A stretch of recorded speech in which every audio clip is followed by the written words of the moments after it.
Here we go. Good evening, everybody, and welcome to Doge and Bunny number 9. MRAs are bad because word salad and thesaurus. I am your host, Brian, and I am joined by my co-host, Bunny Blackwell. Hey, Bunny, how you doing? I am very well. I just got back from rural exploration, and it always makes me feel revitalized to get back to my roots. Nice. But that also makes me less academic, right? Because I go back to my rural peeps, and all this academic word salad stuff is like wah, wah, wah, wah, wah. So I may be a little more raw and a little more punchy than normal. Good. But it is because of my travels. So... Yeah. And it was so good for me. Honestly, I went fishing this morning. It was the best thing ever. So, yes. I'll take it. Yes. Let us take advantage of this. So, today's story is about it's not a story. Today's paper will be more accurate. Oh, paper. We're looking at an academic paper. It is by a doctor. Okay. David H. Call, Jr., Ph.D. Well, he has a Ph.D. Associate Professor of Communication at the School of Humanities and Social Sciences, Penn State, Erie. So, it's a Penn State professor, and he is going to tell us this. This is what the study is entitled. This is a study, right? Or like a paper or something. It's like an assignment, kind of. I mean... It's actually a diagnostic. Mm-hmm. It's diagnostic on how to teach is what it is. Oh, yeah. And that should strike fear into everyone listening to this Mm-hmm. because it's a diagnostic on how to teach how MRAs are bad. Using Yes. Reddit. Yay! Yes, yes. I'm not even joking. The title of the paper is Men's Rights Activists and the Ray Rice Domestic Violence Case, Using Critical Communication Pedagogy to Counter Hegemonic Masculinity. So, we're going to go ahead and get into it. And to help us read this, we have enlisted the assistance of everyone's favorite curmudgeon, the Codger.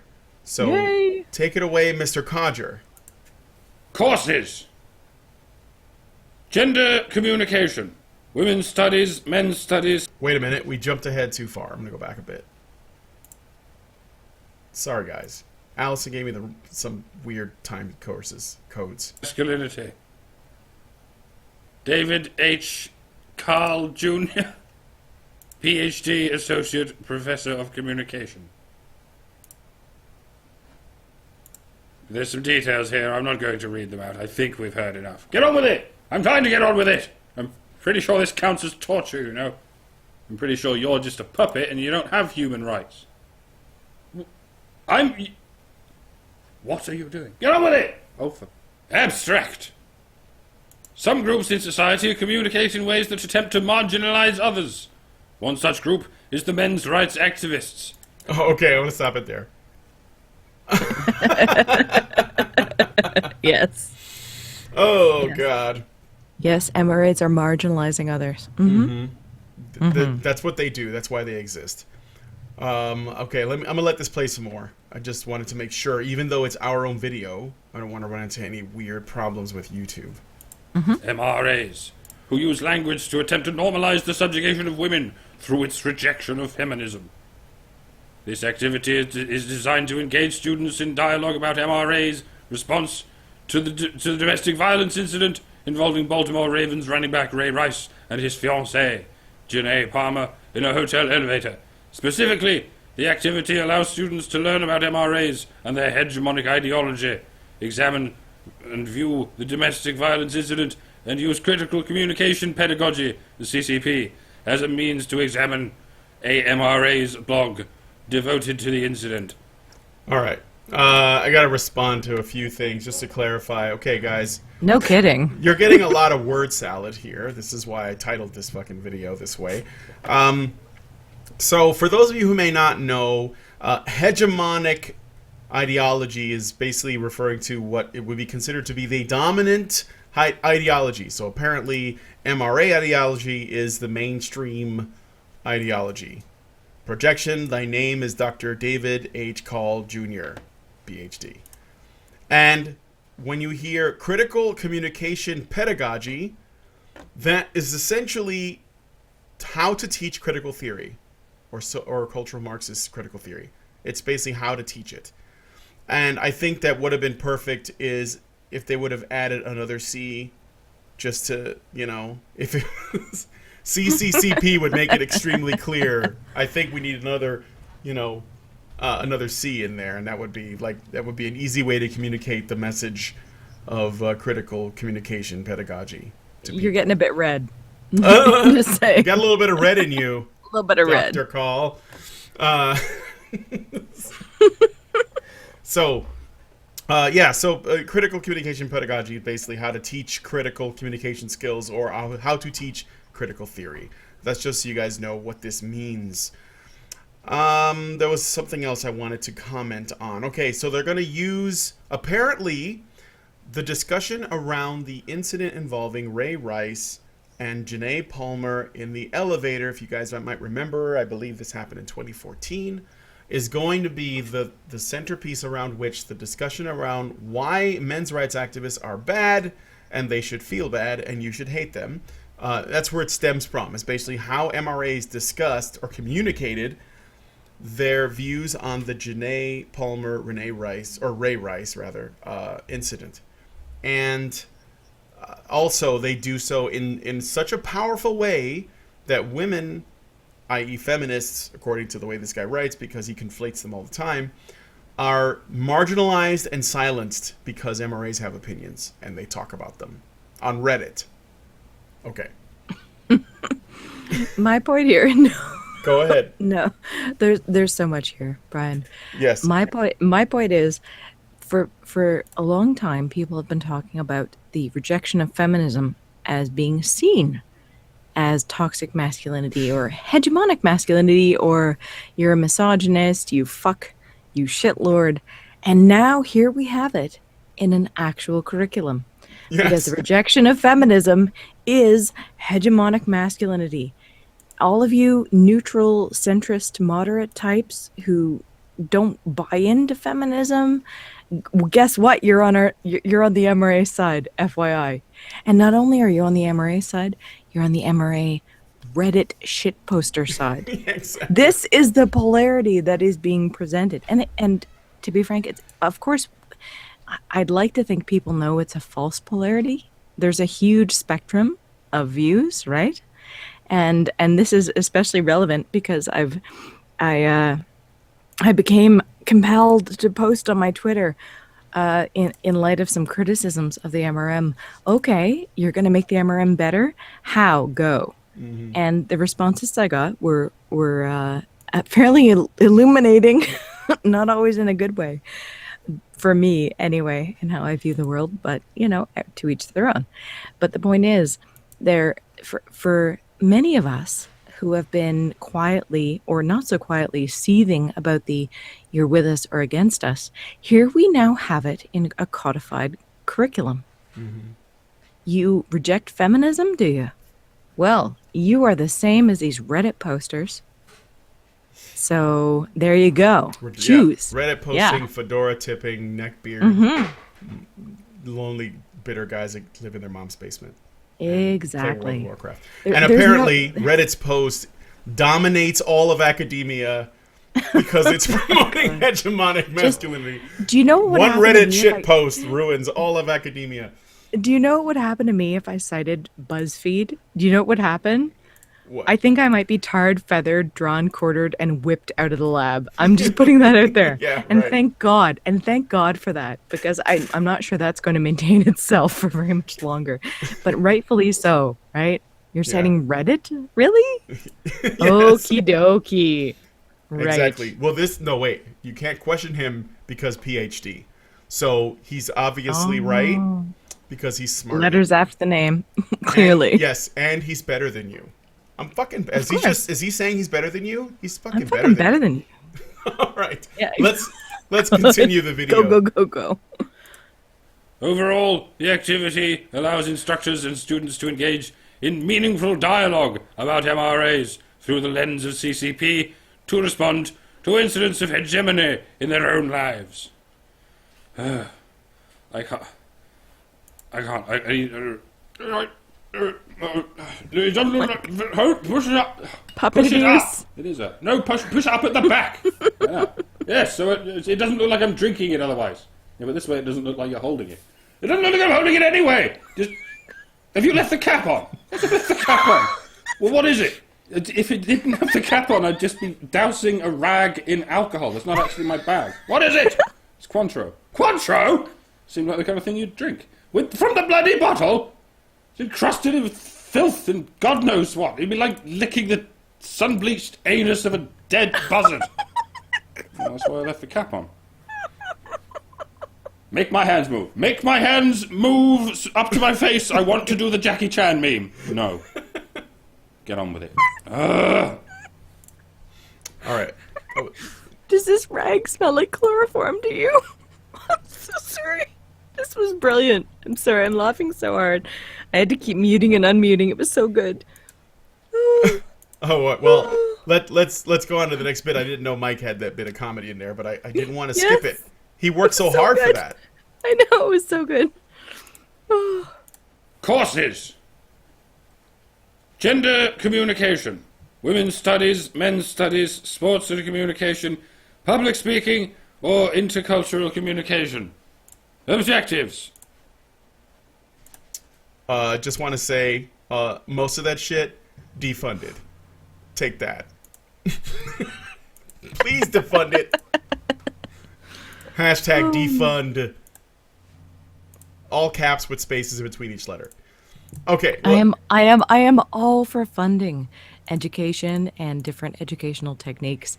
But when there's such a clear bias, I'm like, please defund it, please. Because this doesn't apply to everybody. It's not objective, and it's embarrassing academia, frankly. So, yeah. Yeah, really. All right, let's move on. Mm-hmm. Students will recognize the principles of critical communication pedagogy and how they can be used to respond to marginalization. Students will examine men's rights activists' hegemonic ideology. Students will examine the Ray Rice domestic violence incident.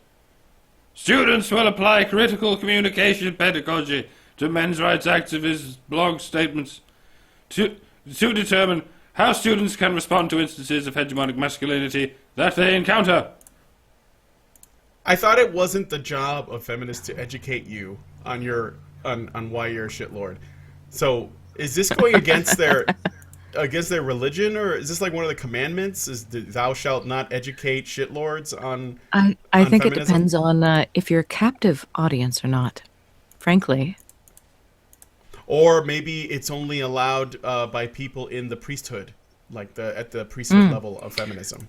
Well, if you're a captive audience, then you must adhere to what your betters say, yeah? But if you're just a random, dare I say it, equal, dun dun dun, then no, they're not going to educate you. You're not a lesser. Yeah. Truer words have not been spoken before. All right, I'm a bit dark right now because I've spent time in the country like with no hot water. It makes you dark. Oh yeah, moving on. I shed a tear for you. Introduction and rationale. Scholars, Rationale. activists, and communication instructors recognize that some movements in society advance marginalizing messages. Such movements perpetuate marginalization towards groups whom they deem to be a threat to their own ideologies. One such movement, the masculinist movement, actively speaks out against women and feminist movements in an attempt to silence their voices. Blay and Dupuy-Derry, 2012. Unlike feminist movements that work against marginalization directed toward women, masculinist movements seek to perpetuate it. Okay, I gotta stop there for a second. There's so much in this that's wrong. Okay, or it just has to be looked at. Scholars, activists, and communication instructors recognize that some movements in society advance marginalizing messages. So we start with the premise that movements in society advance marginalizing messages. So those are like those are the good movements because they are the voices of the minority speaking out against the majority, or perhaps the establishment, or whatever you want to call it. isn't that what it says? Recognize that some movements in society advance marginalizing messages. And then it says such movements perpetuate marginalization towards groups whom they deem to be a threat to their own ideologies. So that's weird because well, I think it's sort of badly worded. I think what they wanted to say was some other movements instead of being the voice of the marginalized or being the voice of the voiceless, which is how progressives see it. Like, those are the kinds of people that you want to give platforms to because they're trying to be heard and they're trying to air out their grievances. But majority groups, the dominant groups or hegemonic groups, as this guy would put it, when they air their grievances and when they have problems that they want to discuss or whatever, even if it's in the same exact context as the minority groups, they're not actually looking to get issues addressed and give voice to people, to issues, or shine light on issues that might need some attention, or at least should be discussed. Instead, they're silent. First off, they're perpetuating their dominance somehow by speaking, and secondly, they're silencing the minority voices. So he treats it like a zero-sum game for some reason, and he also holds what he considers to be hegemonic majority groups to a different standard than minority voices. That's why if you're a like a black activist, in the eyes of the college, that's completely okay, no matter what you say, no matter how crazy it sounds. But if you're a person who is white that wants to look at some issues, even if they're not race specific, but they want to discuss things like race relations, but they're not, without drawing attention to their own race, that is, they will be seen as silencing the other voices. And it basically it works on the model of, those who are most oppressed, their grievances are more valid than those who are not. And hegemony is so rarely applied to feminist perspectives, despite the fact that in the halls of politics or in academia, it is voicing anti-feminist views that will get you censured. So who has the hegemony again? Really? That's all I gotta say. Who gets punished for speaking out? Who gets censured? Who doesn't get grants? Exactly. Who gets letters from the university? So yeah. Yeah, I hear that. It's not the feminists. So it's not. All right. So let's see what else it was. Oh yeah, unlike feminist movements that work against marginalization towards women, masculinist movements seek to perpetuate it. So what? I cannot be the only person who hears masculinist and thinks of Red Dwarf. I can't be the only one. The Red Dwarf episode, the masculinist universe, the really dommy femme rimmer. Okay, and maybe you haven't seen it, but you're not one of those dreadful masculinists, are you? Yeah, no, that's all I hear. That's all I hear is Red Dwarf. So, yeah. That's all yeah. No, I've never seen it, but I do know that's another thing that's going on here. There's a conflation going on. They're conflating a Reddit post that they found. It was like the R Men's Rights Reddit with the MRAs as a group or as a movement. Mm-hmm. Not that there is an overlap there. There probably is. I never go to Reddit, so I don't fucking know. And they're lumping in the masculinists, which is actually, there's two things. I found this out recently. There's two things that often are referred to when someone says masculist or masculinist unironically. One is the parody of feminism that you see on Twitter that puts up things just to point out double standards, and basically it's for the lulz, as far as I can tell. It's not really a group like an activist group, right? They're just doing it to troll people, or for the most part to piss off feminists. And then the other thing is there is within the whole manosphere, or maybe it's not quite, there is a group of men that either call themselves masculists or masculinists, which are more like radical sort of men that, really do want women, like, to go back to their roles. Like they want to bring back traditional gender roles. Like somebody like Rush V is sort of like similar to that, where he is a PUA, but his views on gender roles, men and women and stuff, are not. They're very traditionalist. So, like extreme though, like even more than what people thought the 1950s or the 1960s was like. Whenever they would, whenever you hear feminists talk about the 1950s, they're not really talking about actual history. They're talking about like this sort of like Leave It to Beaver parody of the way things were, but people didn't really live that way, So yeah, they're referring to like something else. And I didn't know about these masculinists, that there's actually a real thing, but it's really, really small. I mean, we're talking about some crazy ideas, so. And to be fair, Doge, we being people who I think are interested in men's rights, sorry about the plosive there, but to be fair, I think if we're going to say, well, not all feminists can be judged off of the rad femmes, we need to also look at, and not all MRAs should be judged off of a few comments on Reddit or even our most vituperative or extreme leaders. I do think thinking about this in a kind of neutral way is helpful, yeah? Not to go so far as to say, well, a few comments on Reddit are the entirety of the MRM, so the entire MRA movement is false, rawr, leave it. In a certain way, though, I think some criticism of the MRM and how some aspects of it present, I think it's legitimate. But I also don't want to limit anyone's speech, right?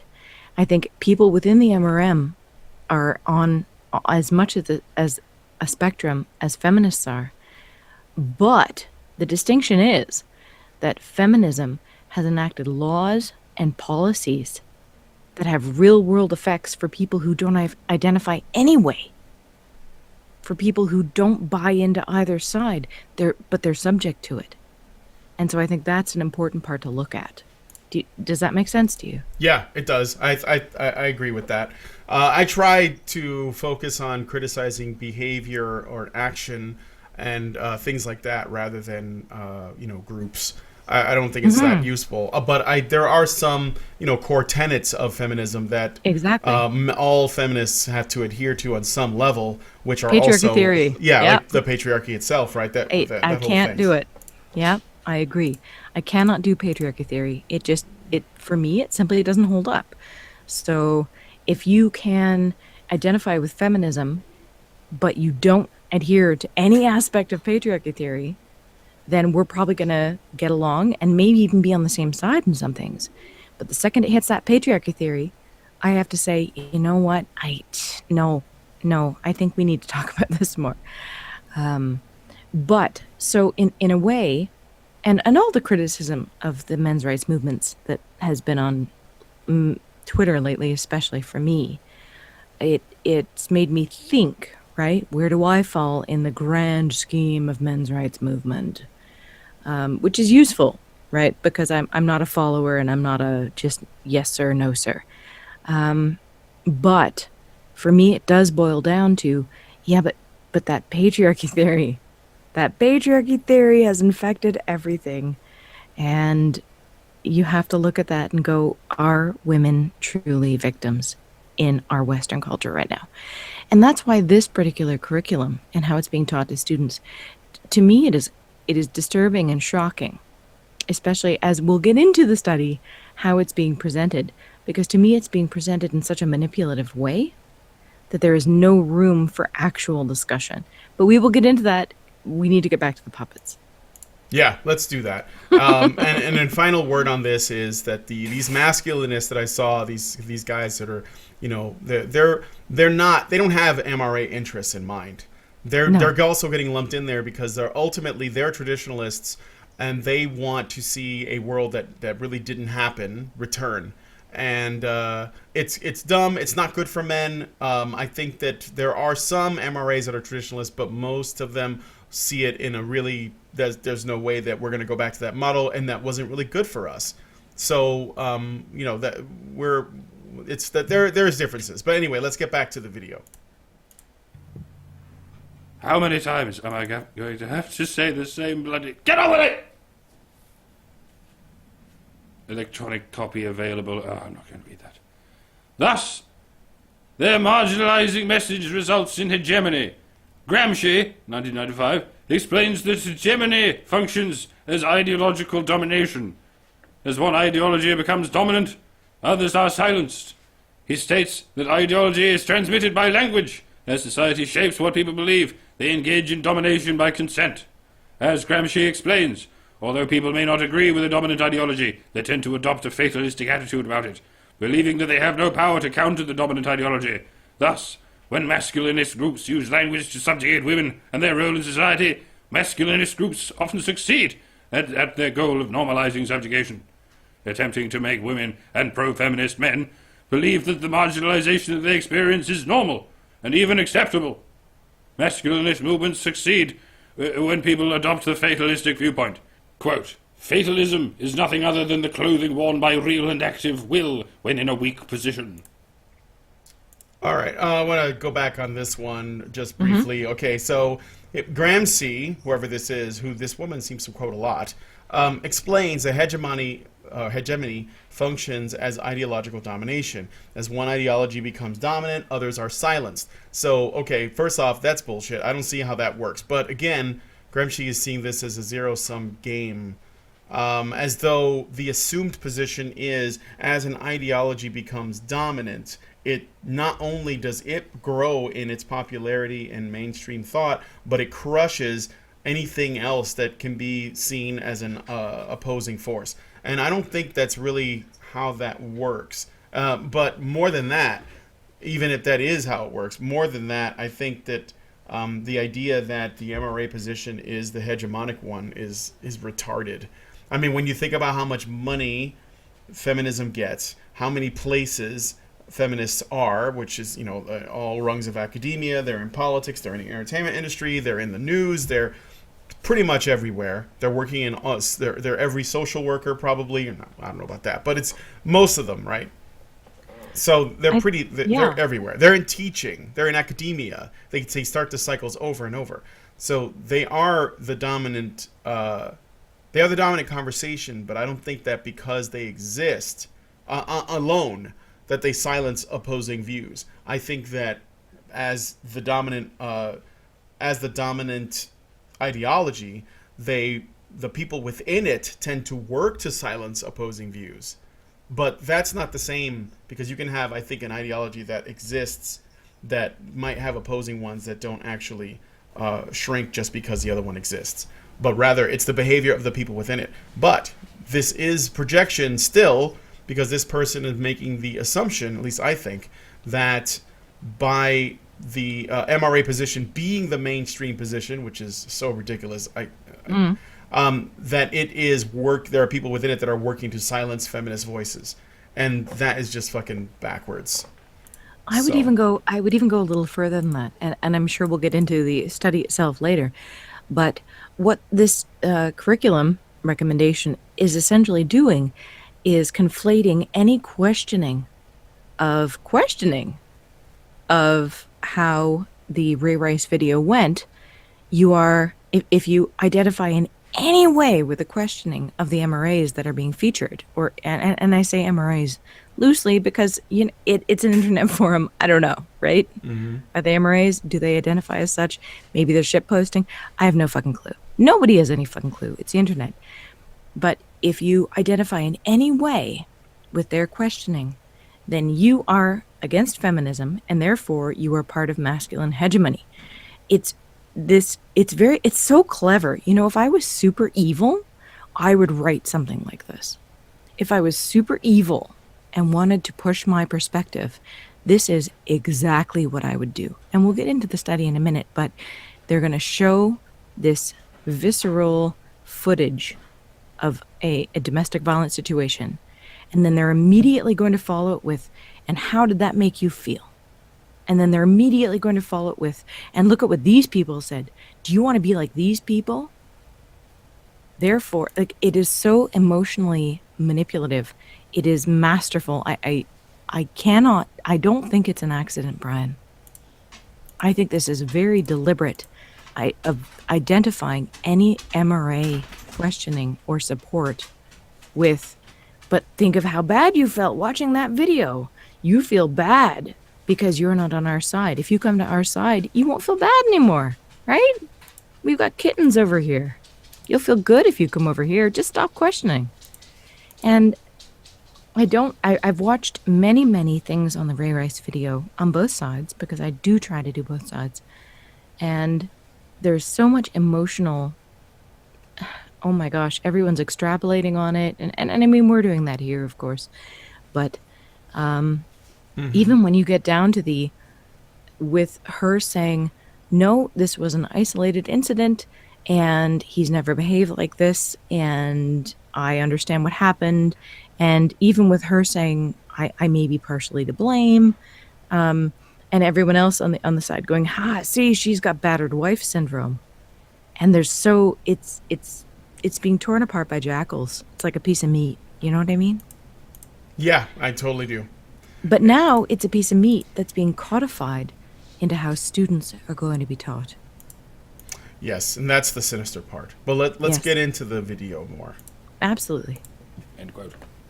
Unfortunately, the hegemonic ideologies of masculinist movements are often overlooked in gender communication courses. I argue that gender communication courses should present students with the opportunity to examine the hegemonic messages that these masculinist groups use to advance their cause, so that students learn to uncover and challenge these marginalizing messages of domination. I wanted to point something out, too. I forgot to mention this before. There's a bit where Gramsci says, as one ideology becomes dominant, others are silenced. But then he goes on to say, this is transmitted by language, okay? As society shapes what people believe, they engage in domination by consent. As he explains, although people may not agree with a dominant ideology, they tend to adopt a fatalistic attitude about it, believing that they have no power to counter the dominant ideology. All right. Oh, before we get into that, that's something that I took issue with the moment I read it, because here's the thing. Men that are asking women, which are basically MRAs, and this is going by the Ray Rice thing too, essentially treating a woman like an equal, should not create a fatalistic attitude in women. What's creating a fatalistic attitude in women is feminist rhetoric, because feminist rhetoric, its goal is to make women the victims in every conceivable situation and tell them that the situation that they're in is outside of their control. They can never do anything about it. It's the patriarchy is ever present. It's omniscient. It knows, it sees you when you're sleeping. It knows when you're awake. And its entire goal is to keep you down. And with the only way you might have a chance is through feminism. But even then, no matter how long you've been a feminist, no matter how hard you've been fighting, there's always a long way to go for every small victory. And you come to the realization that what I think creates a fatalistic attitude is essentially holding women to the lowest possible standard of behavior by telling them that there's nothing they can do, and there's no meritocracy involved here. All right, there's nothing you can do to stop this. So what you have is basically to try your best to essentially piss a fit and hope that somebody will take care of you, because you can't take care of yourself. And that's what feminism ultimately wants to do, is basically like, how can we get the state to help you with your problems, because you're not going to be able to help yourself. So I think that if anyone develops a fatalistic attitude from this discussion around gender, and this is caused on the other side. And you can see this with any number of other activist groups like Black Lives Matter, those kinds of people. They tell the black community that every problem that they have is not the result of choices that they could make differently, of things that are within their control, basically. Anything that's within their control to change, nothing that has happened to them is the fault of that. It is instead the fault of something called white supremacy, which you cannot see or hear or taste or smell, but it's totally there, and it's keeping you down. And it's a monolith. It's all powerful, and you can only hope to make change is if you can change something over there. You have to change that. Otherwise, there's nothing you can do. And so it's no wonder that people develop a fatalistic attitude about these kinds of things. And you can make this about any human rights issue. If you make it sound like people can't, whatever they can do to change their life is out of their control, you're going to make a fatalistic and nihilistic attitude. Mm-hmm. Well said, Doge. Well fucking said. I will add on to that just with a quick thing. For me, the Ray Rice thing, it highlights agency so well. It highlights things like her saying after the fact that, no, this never happened before. I'm taking him back. I'm forgiving him. It's a one-time thing. The reaction to that. But she is an empowered adult woman. Is this not her choice? Is this not her choice? And people saying, nope, she's got battered women syndrome. All these armchair diagnostics from across the interwebs. She can't choose this. But she did. Yeah? Because she lives it, she chooses it, and how do you give a woman agency if you're not willing to give her agency? Only when it's convenient. Only when it's convenient, yeah? Only when it's convenient to the point you're trying to make. And with respect to the chat, by the way, there's nothing wrong with my mouth. My mouth is perfectly functional, so FYI. Oh, they're reacting because we've added little animations to the panel, and there's a little mouth movement that's going on. But okay, because I can still do this. Oh, squish on off first. Squish on off first. My mouth is very malleable and elastic. I'm doing this right now, and I can still do this. So my mouth is fine. Thank you for asking. Whoa. Oh, okay. On that note. Yes. Description of the activity. Given the need for gender communication courses to address this important topic, this activity demonstrates how students can study the ways that masculinist groups perpetuate hegemony. This activity helps students to learn to identify and evaluate marginalizing messages and how these messages can have the effect of sustaining power structures in society. This activity also provides students with an opportunity to respond to hegemonic masculinity through the application of critical communication pedagogy. Oh my God, it's so bad. I wonder if this was like an assignment and they had to fill in a certain number of pages. So they just thought, or maybe they took a dare on how many times they can fit the words pedagogy, hegemonic masculinity, and communication or something. CCP. I don't know. Yeah. But why this didn't surprise me, and when Bane666AU sent this to me, I was like, oh my God, this is gold. Do you want it? Because this is so gold. It's because I'm aware of what's happening even in lower grades, where kids are being presented with, this is Justin Trudeau, and this is Donald Trump. And one of them wants to make your lives better, and one of them is a butthead. Which one's the butthead, guys? So for me, this is simply a more complex version of what's already happening in our lower grades. And I laugh because I can't cry about it. But the teaching now is not to teach critical thought. And again, when we get into the meat of the study, you'll see there's no room for critical thought here. There's no room to say, well, why did these people say this?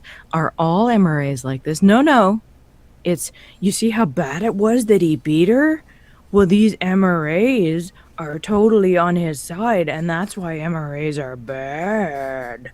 And that's all it is. That's as two-dimensional as it is. There's nothing else. It's these people good, these people bad. It is though. And it starts at grade 4, 5, 6 here, at least in Canada. So to me, this is like the natural product of, yep, all MRAs support domestic violence and beating your woman. You know, why does a woman have 2 black eyes? Because she didn't listen the first time. That's what MRAs are, guys. Totally. Yeah. Totally. Yeah. They treat women like chattel. Chattel! Yeah, owns. They're all from Gore. I swear to God, the way that the men's rights movement is being portrayed, it's like a fucking Gore book. Yeah? You all want us barefoot, pregnant, enslaved, chained, wilting at your feet. And maybe some do, but I'd like to think that, I will say my time, and I'm a newbie. I'm totally green, right? I'm a baby. I'm an MRA baby.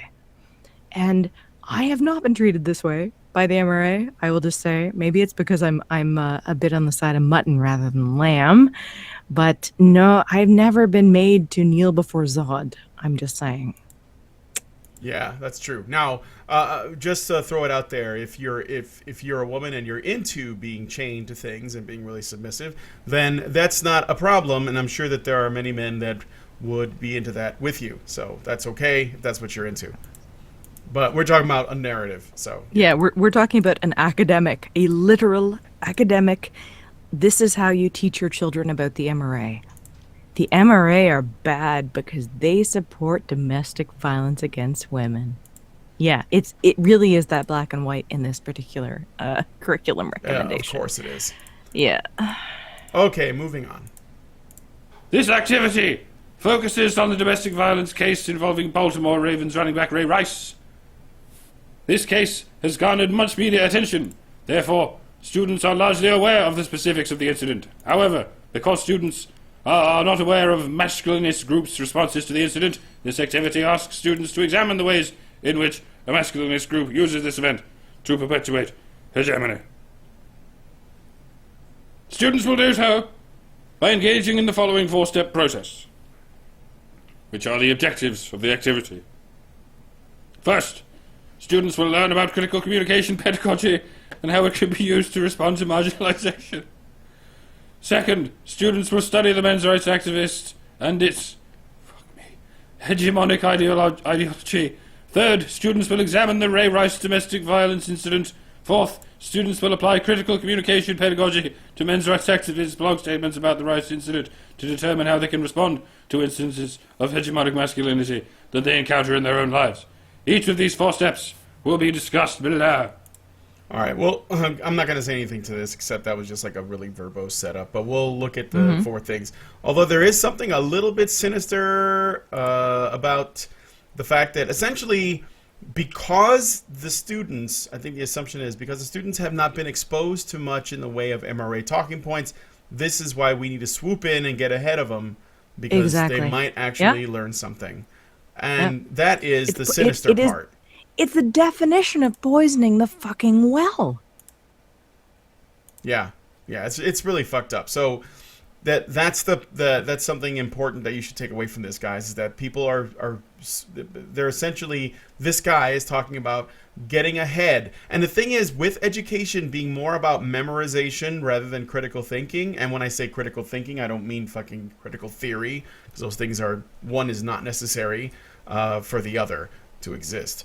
But rather, basically, the ability to develop a methodology for your ideas and beliefs, but instead of that, it's about memorizing absolute truths according to the way that it's laid out by your instructor, and you're not allowed to question that, because you could actually fail the class even if you make better arguments for questioning it. Because I mean, I didn't fail any classes, but I certainly got into it with my instructors because they were spreading bullshit once I learned about all this stuff. Mm-hmm. So anyway, let's... go ahead. Sorry, I don't mean to get off on a tangent. So you've gone against your instructors in a class, yeah? Oh yeah. We had I was in a couple classes where I did that. One was an English class, which did feminism. I swear to God, this is true, okay? He did a bit about feminism, even though we were just taking an English course, an English literature course, okay? And we had to read feminist poetry. And I mean, we were reading feminist poetry from the beginning of the quarter. But around 3 weeks in, we actually focused on feminism, even though we were reading feminist work before that, and talked about it. And it had nothing to do with, whatever English literature is supposed to be about. It was about the ideas. And not only that, but we talked about Marxism and communism in that class as well. Not in an English class, okay? So this was really fucked up, and I ended up challenging him. Then I had another teacher in another class called ethics, and they were supposed to be a science ethics class, but we ended up talking about rape culture and female rape epidemics and all this other stuff. And I was like, this is bullshit, and I made actually for that paper, my final was it was like a speech essay on why we don't need feminism. And I passed the class because he couldn't deny that I did a good job from an ethics perspective, from making my arguments, but he did not like my arguments. He actually ran into me later on, and I was like saying hello to him, and he said, "Oh, you're that guy that hates women."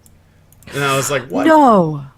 Really? Oh yeah, no, Are absolutely. you serious? No, I am serious. I was like, I don't hate women. Gee. And the other guy, the English teacher, he was, not happy with my criticisms of some stuff that we were supposed to look at from a feminist perspective, but I didn't choose to do that. I looked at it objectively. It was a play called A Doll's House. I believe the author's name is Ibsen. Yeah, it's Ibsen. Yeah, and Henrik, I think. Yes, I think so. And it was supposed to be, he was using it as a feminist discussion talking point, although Ibsen himself didn't intend for that to be. And I pointed that out. But I also made a counter argument to it, because if you watch the Doll's House play, or if you read it, you can actually find good arguments for men's issues in the same play, and they're stronger. Mainly because people who watch it only focus on the woman's problems, and they don't even notice some of the male characters in the play. And I think that actually is even more significant because people don't see it. I've been granted a bit of a pass since I switched to hard STEM from nursing, which people think is STEM, and I mean, no disrespect to nurses. It's a hard job. You do need to know your science, and you need to know your shit. But it is not the same thing as a hard STEM, simply because in, for example, the Baccalaureate of Nursing, at least here in Canada, there is a ton of social activism. And when on your first day of class, list of things a nurse needs, you need to be feminist, it's on the fucking blackboard. And that's why I left nursing, because I could not do it. I wanted to do my job, I wanted to help people, but I could not write paper after paper about feminism and what I perceive as passing. I did have some professors who were willing to hear a well-argued alternate point of view, and I had other professors who weren't. So I just said, fuck it, I'm gonna go hard med forensics and see what happens to me there, and Yeah. I don't regret it. I don't regret it at all. I do not regret leaving nursing for one fucking nanosecond, because there was so much reflection and reflection papers on this is how my actions impacted the marginalized communities and blah blah blah. Whereas I'm much more interested in but did the patient live? Did they live? Because that's kind of important. I don't Yeah, know. but did you it's die? important to me. Yeah. Were my sutures good? That's important. I'm just saying. I don't think a patient has ever asked themselves, well, these sutures are great, but do they care about marginalized communities? No patient ever says that. They just care if you save their lives and are kind and do your job anyway. But no, the field of nursing as a university field has gotten so activist based that I had to go. I couldn't do it anymore. So I switched over, and that's going to turn out how it turns out.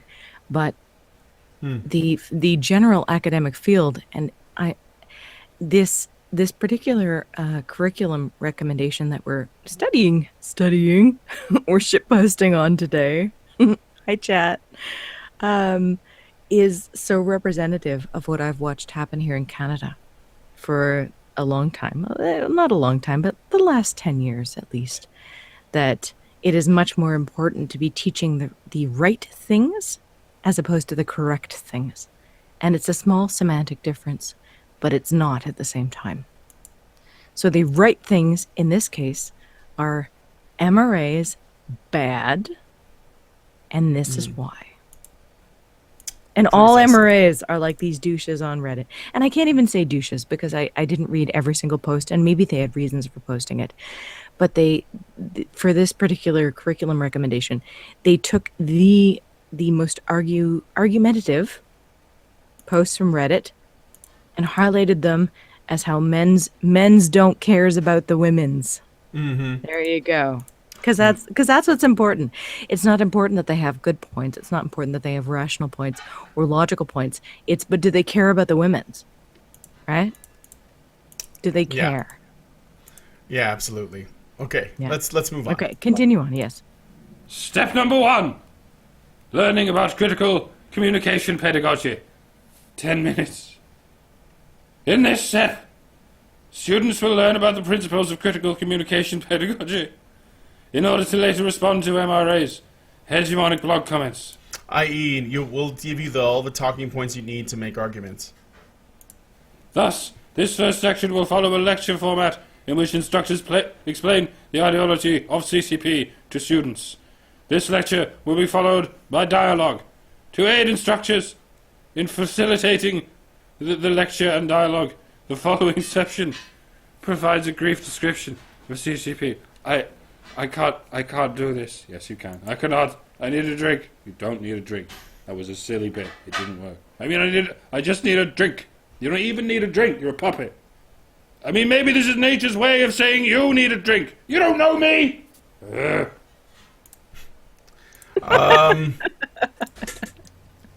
Yes.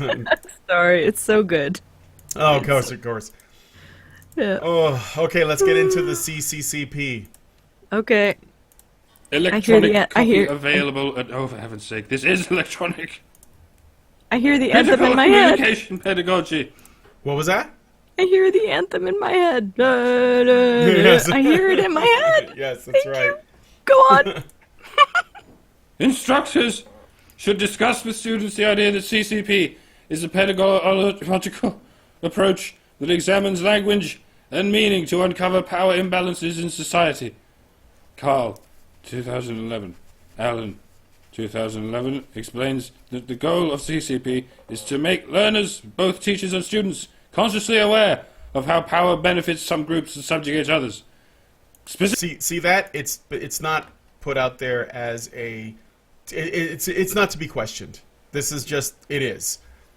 Power benefits some groups, subjugates other groups, period. End of story. This, we're starting from things that are not open to discussion, which should make the entire piece suspect.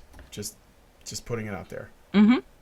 Specifically, the CCP does this by examining the role of race, sex, gender, social class, and economic status in society. Thus, CCP works to make power visible and hold power and authority accountable. Hegemony, a social construct, is a system that privileges one ideology over another by shaping what people believe. As society... Hegemony is a social construct. shapes belief, people adopt that ideology, believing that they are powerless to counter the dominant ideology. CCP often employs conscientization, a process to analyze and respond to hegemony. Conscientization involves 1. Gaining a heightened awareness of hegemony, and 2. Identifying ways to respond to hegemony when they encounter it. To access for student understanding of CCP, hegemony, and conscientization, instructors can pose the following discussion questions. How would you describe hegemony? Why is it important to be able to recognize hegemony? What effect does hegemony have on our lives? Are there ways to respond to hegemony? Are we gonna answer any of these questions? Well, they're for the students to answer, silly. That's the whole point. You show them this video clip, and then you frame the discussion in a way of, do you see why MRAs are bad? Because you just watched that video clip, right? And these MRAs are, like, not agreeing with you. So, yeah, it's a hegemony. So you're either with us or against us, obviously. That is teaching now. Congratulations. Teaching is now, you are with us or against us, pass or fail. There you go. This is literally what it looks like when kids go to college to be turned into activists. That's basically what is happening. They're turning kids into activists with classes. Do you know how many days off a year I get if I chose to pursue activism? No, how many? I get exempt from class if I go and do university sanctioned activism, which is often right? There are lots and lots and lots of opportunities. I just get the day off school.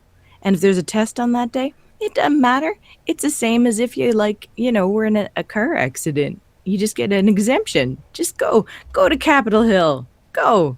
Activism's super important. More important than that test. Oh, no. It's why I'm glad we're covering this, because this is what I live. This is what I live. Yeah, it's exactly what it is. Do you know how many, of course you don't. It's a rhetorical question.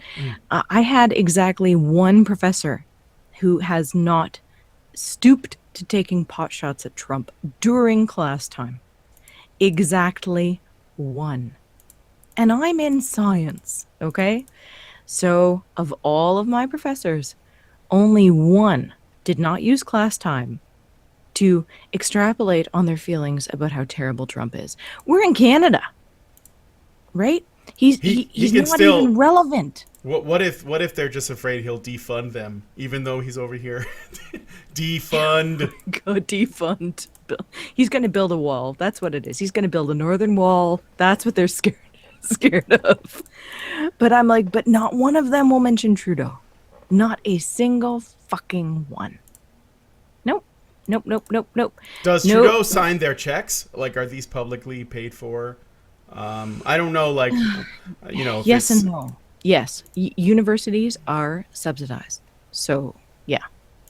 Yes, they are. Okay. That's what I was wondering. Maybe that's why. And public schools are even worse. Public schools are absolutely in the pocket of politics. Oh yeah, absolutely. Yeah. No, for sure. I mean, same thing here. It's this stuff definitely gets started way earlier, to your point from earlier in the show, when you said that this happens in grammar school. It does here in the States as well. All right, so let's move on. Absolutely. Step 2. Examining the ideology of men's rights activists. 20 minutes. In this step, students will examine the MRA's ideology and its hegemonic beliefs regarding women. To help students understand MRA's ideology, instructors should provide students with a background of the MRA movement. Instructors should discuss that masculinist groups such as MRAs are generally comprised of white heterosexual men who believe that feminism puts men in crisis, and that women are to blame for the socio-economic problems that face men. MRAs believe that feminist movements have become too powerful and have harmed men. Specifically, MRAs deny any idea of men's power and argue that men are the real victims. Claiming that women have become the true power holders in our society, their ideology originates from the belief that the gender equity pendulum has swung too far, and as a result men are now disadvantaged and discriminated against. Blay and Dupuy-Derry describe this belief system as the scapegoat thesis. This belief system leads MRAs to work in opposition to feminism by revalorizing masculinity. To accomplish their goals, MRAs attempt to use masculinity to subjugate women to the goals of liberal feminism, which holds that women and men are alike and equal in most respects. Thus, like MRAs, members of the liberal feminism movement strive for equality between sexes in terms of rights, roles, and opportunities. Alternately, MRAs tend to be more hostile towards the goals of cultural feminism, which holds that women and men are fundamentally different and therefore should have different rights, roles, and opportunities. Yeah. No. Wow. There's so much there. Yeah, You that's what first. modern feminism does. That's what modern feminism does. It tries to make things equal, right? That's what it does. It's just about And equality, yo. Yep, it's just about my dictionary definition. Except when you point out all the inequalities, or you ask them, or them being these kinds of feminists who are pursuing this line of hegemonic masculinity reasoning, you try and say, okay, exactly how are you disadvantaged here? And it's all, well, I feel like, and it's like, no, okay, no. How are you actually disadvantaged? Well, I feel like, no. I'm really sorry that you feel inferior, and I'm really sorry that you feel like you're fat, and I'm really sorry about all these things, but it sounds like a personal problem. I'm sorry, I don't have a lot of sympathy. Yeah, that's a personal problem. It's not a legal problem. It's not a policy problem. It's not an academic discrimination problem. It's not a problem in terms of the bursaries and grants that are given to women over men problem, is it? It's not a grading problem. It's not a hiring bias problem in terms of people coming out of STEM. Oh, you just feel fat or you feel stupid. Okay. Or you made bad life choices, but because feminism told you that no choice that you make is your fault, you basically blame the world for those choices. And I don't, I suspect strongly that you and I are on a similar page, Brian. I don't adhere or agree with everything that comes out of the men's rights movement. I don't agree with every person who speaks from a men's rights perspective. That is impossible. I'm too stubborn, and I'm too much my own cat. I have to parse everything, right? But I can tell you that a lot of the stuff coming out of the MRM that sounds crazy at first glance, if you actually dig into what's behind it, starts to make sense. And not make sense in a feely way, because trust me, as a woman, and I mentioned this in a video of mine, why wouldn't I want all this special treatment? You know, I have all of these brilliant advantages right now if I just keep my fucking mouth shut. But it's wrong. So, and wrong, I mean objectively, arbitrarily, here are these facts that back it up. And even if, whatever side you fall on it, when I say wrong, I mean it's questionable. It is not 100% right. Does that make sense to you? Yes, that makes sense. Absolutely. I also want to point out an error that they made. I think Mike may have read something a little bit different, so I'm going to go ahead and read it, okay? Actually, before I do that, I want to address something else from earlier.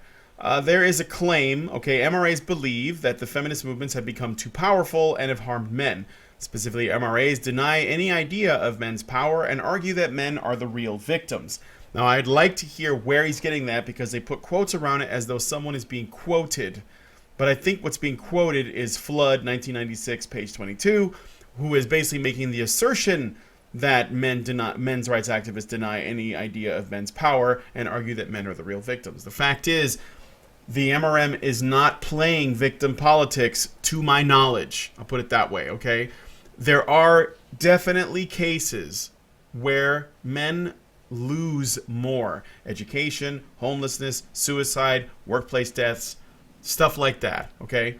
They're just trying to put attention to those. Oh, family court and child custody as well as paternity fraud and wrongful paternity as other problems, suicide, etc. Okay?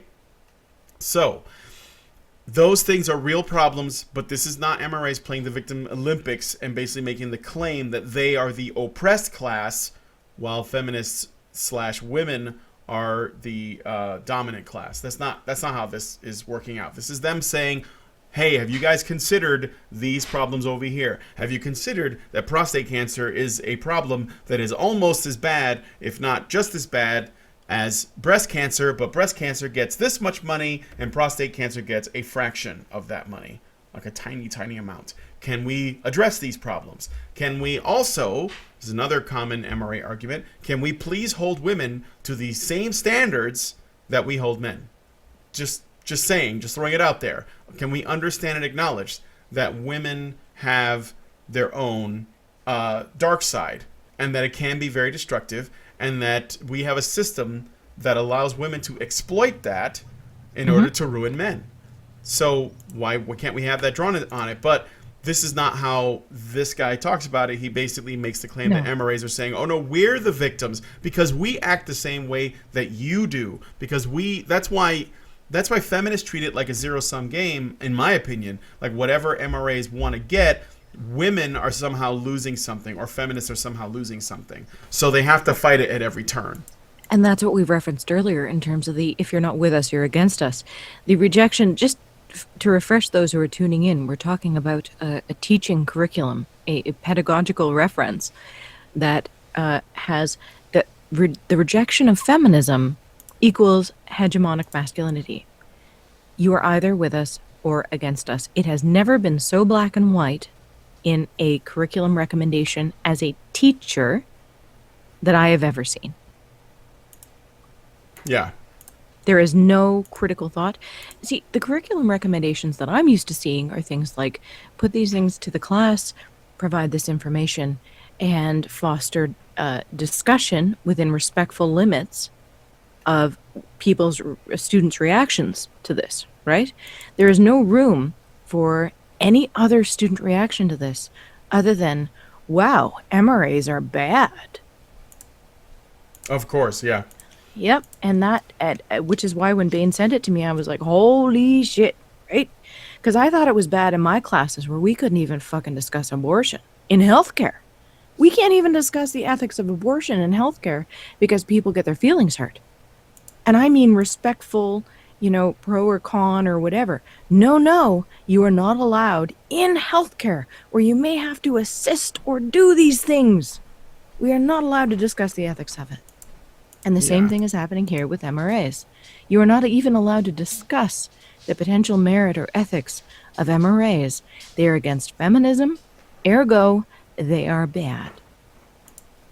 It's stultifying. It is literally stultifying to me. It's making me stupider thinking this is how people are being taught now. But I live it, because it's how I'm being taught now. But being old, and I remember when it wasn't taught this way. So, yeah. I remember that too.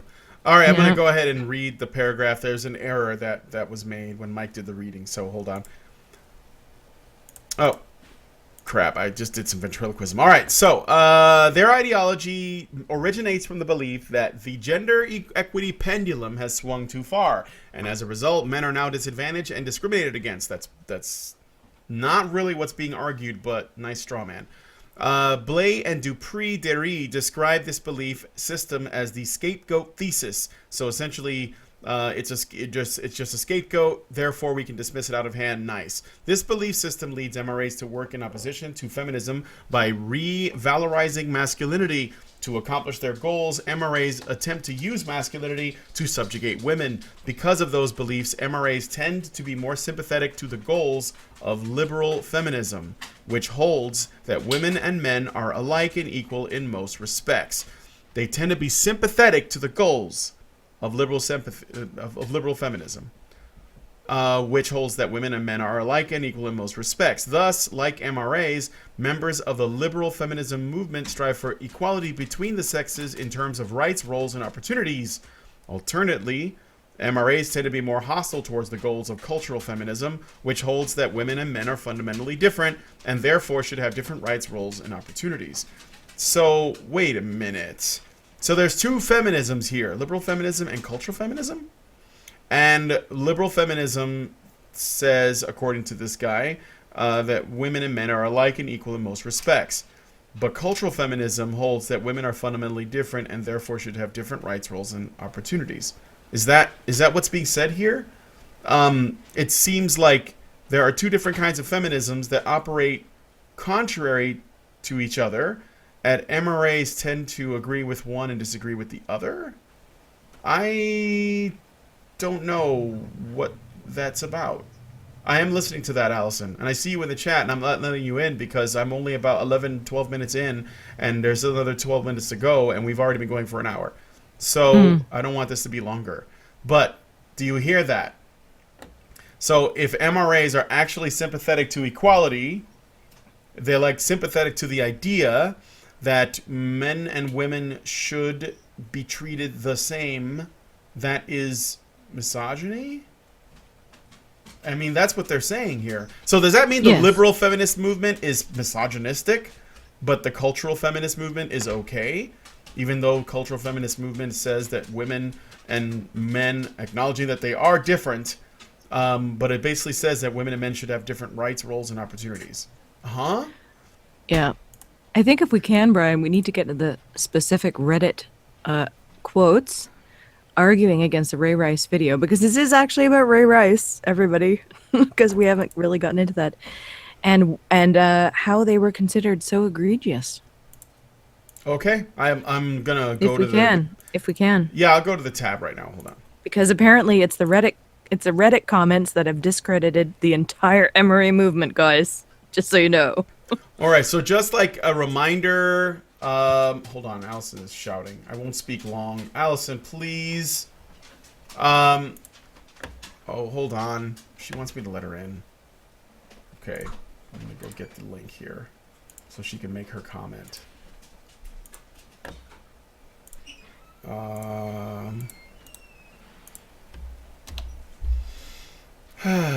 There you go. All right, so what does it say? Okay, so those of you who may not know about the Ray Rice incident, I'm going to tell you a little bit about it before we get started. There was a video that leaked of Ray Rice dragging his then fiance, out of an elevator, and she was unconscious. And people suspected that it was something that he had done, but there wasn't a lot of information. Then, shortly after that, another video was leaked of the security camera in the elevator, which showed Ray Rice and his fiance, who's is Janae Palmer. Yeah, Janae Palmer. And they got into a fight, and he basically took a swing, hit her in the head. She slipped, bumped her head on one of the sort of handles that you might find in an elevator, like the handlebars or whatever. Bumped her head, was knocked unconscious, and then it shows him taking her out. After that happened, he was suspended from the NFL. There was a lot of news. Even ESPN did a fucking story on this, even though, yes, technically he is an athlete, so you could make an argument for why it might be on there, but it did not seem relevant, as ESPN, I think, is more sports events broadcasting, not drama, but whatever. Maybe they had an obligation to do it or whatever. But after that, what was really interesting was the fact that Janae Palmer came out and she basically forgave him for it and wished that people would stop focusing on it. And she was upset about him getting suspended, and essentially took responsibility for her part to play in what happened, and forgave him. They actually didn't even want to do anything like press charges or anything like that. She was aware that in domestic violence situations, she was a part of the problem. The only reason why we had a problem with it was the fact that we saw a man hitting a woman, and people, I think, had an emotional reaction. But what's important here is not what happened in the Ray Rice incident. What's important is the reaction to what happened, the aftermath. Most importantly is Janae Palmer saying, it's okay, no big deal, I took it, I could take a punch, it's fine, no big deal. And everyone else who jumped on this were basically like, no, this is wrong, this shouldn't have happened to you. If you have a problem, if you don't have a problem with what happened, then something is wrong with you. And basically everyone was basically turning her into a victim. They were doing everything they could to make her the victim in that situation and take away her ability to say, no, it's okay, it happened, it's fine, I understand it. But no, they were fixed on it. They had a problem with the fact that it had happened, and I think they even had a bigger problem with the fact that Janae Palmer did not freak out and divorce him and try to take all of his money and ruin his life or whatever. Instead, she said, I forgive him, I love him, whatever. This never happened before, and it won't happen again. And that was basically the end of it. So that's basically what happened with the video. I think Allison is chomping at the bit to say something. Okay, and I said I promised I would never come back. So people were like, no, don't come back. But, all right, I did want to point out that mistake that I think that Mike made, because they have said in their own writing that the reason why men's rights activists are evil is because they actually want equality. I mean, how did they get away with this? It's right there.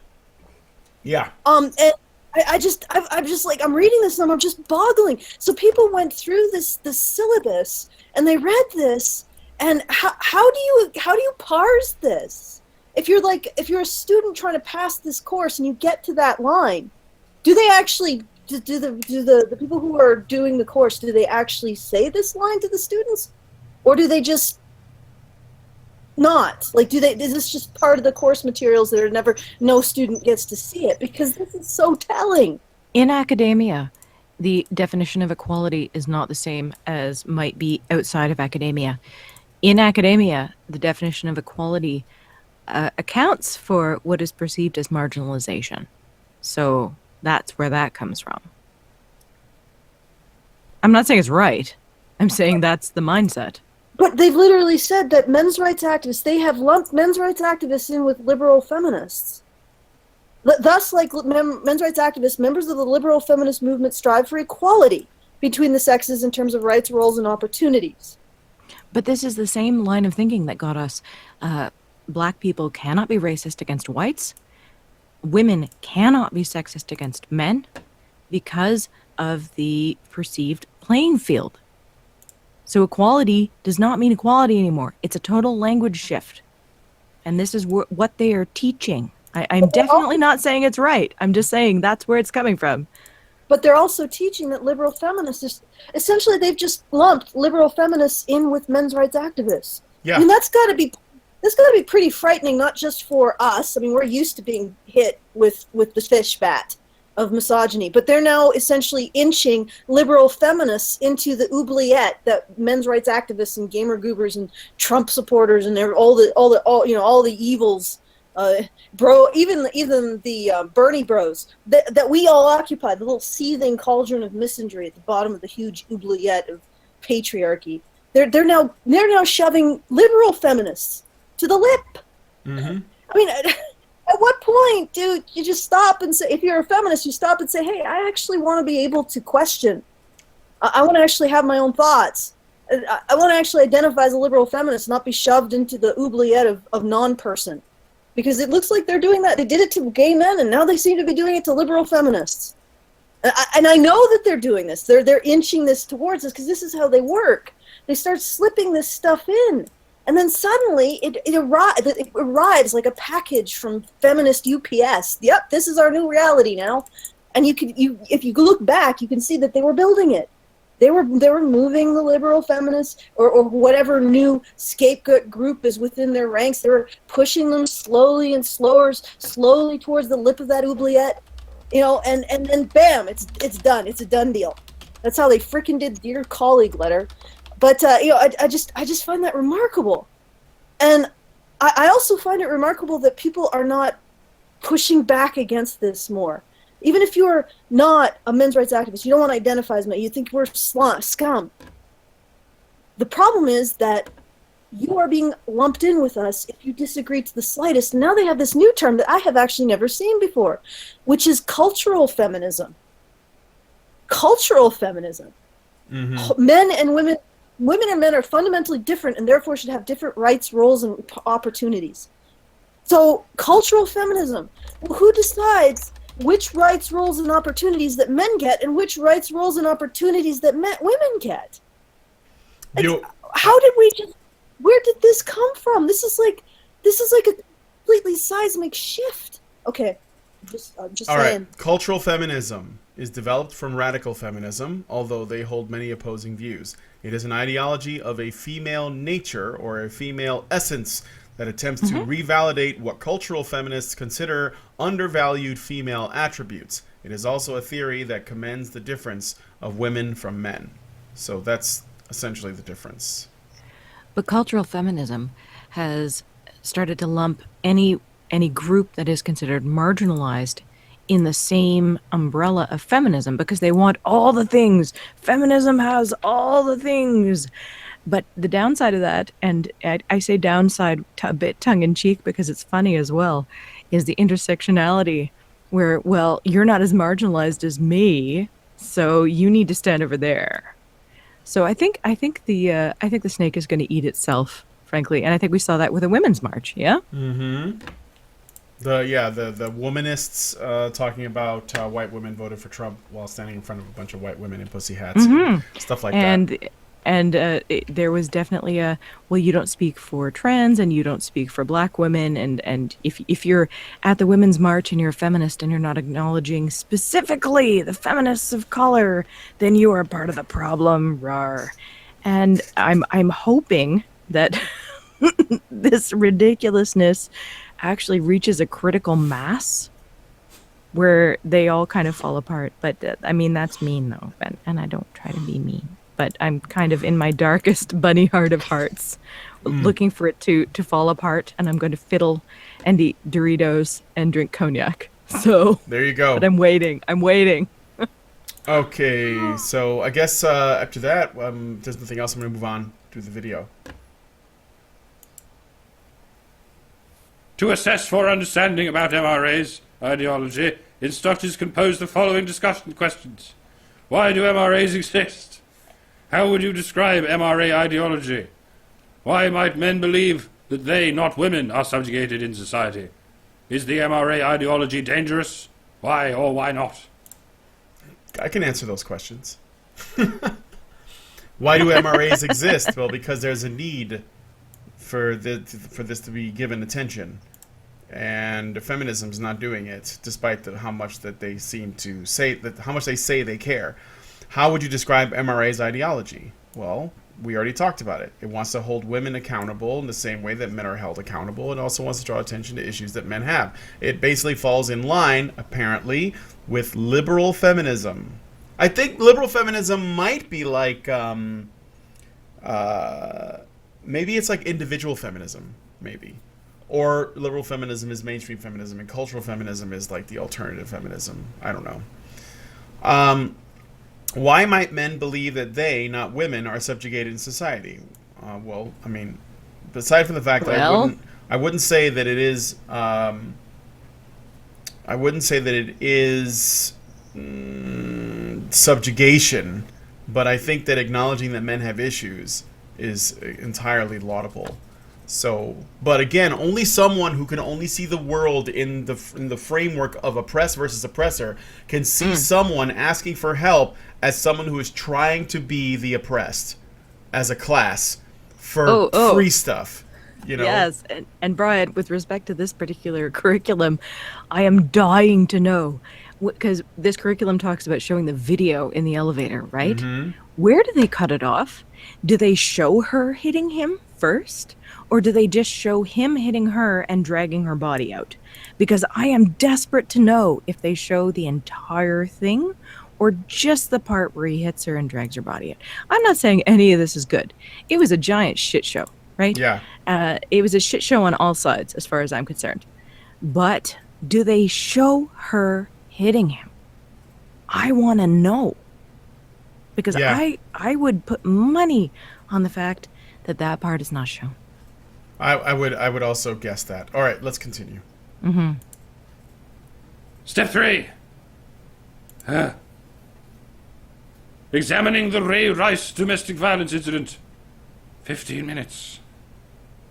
In this step, students will view a much-publicized domestic violence incident involving Baltimore Ravens running back Ray Rice and his then-fiancée, Janae Palmer, which occurred in February 2014.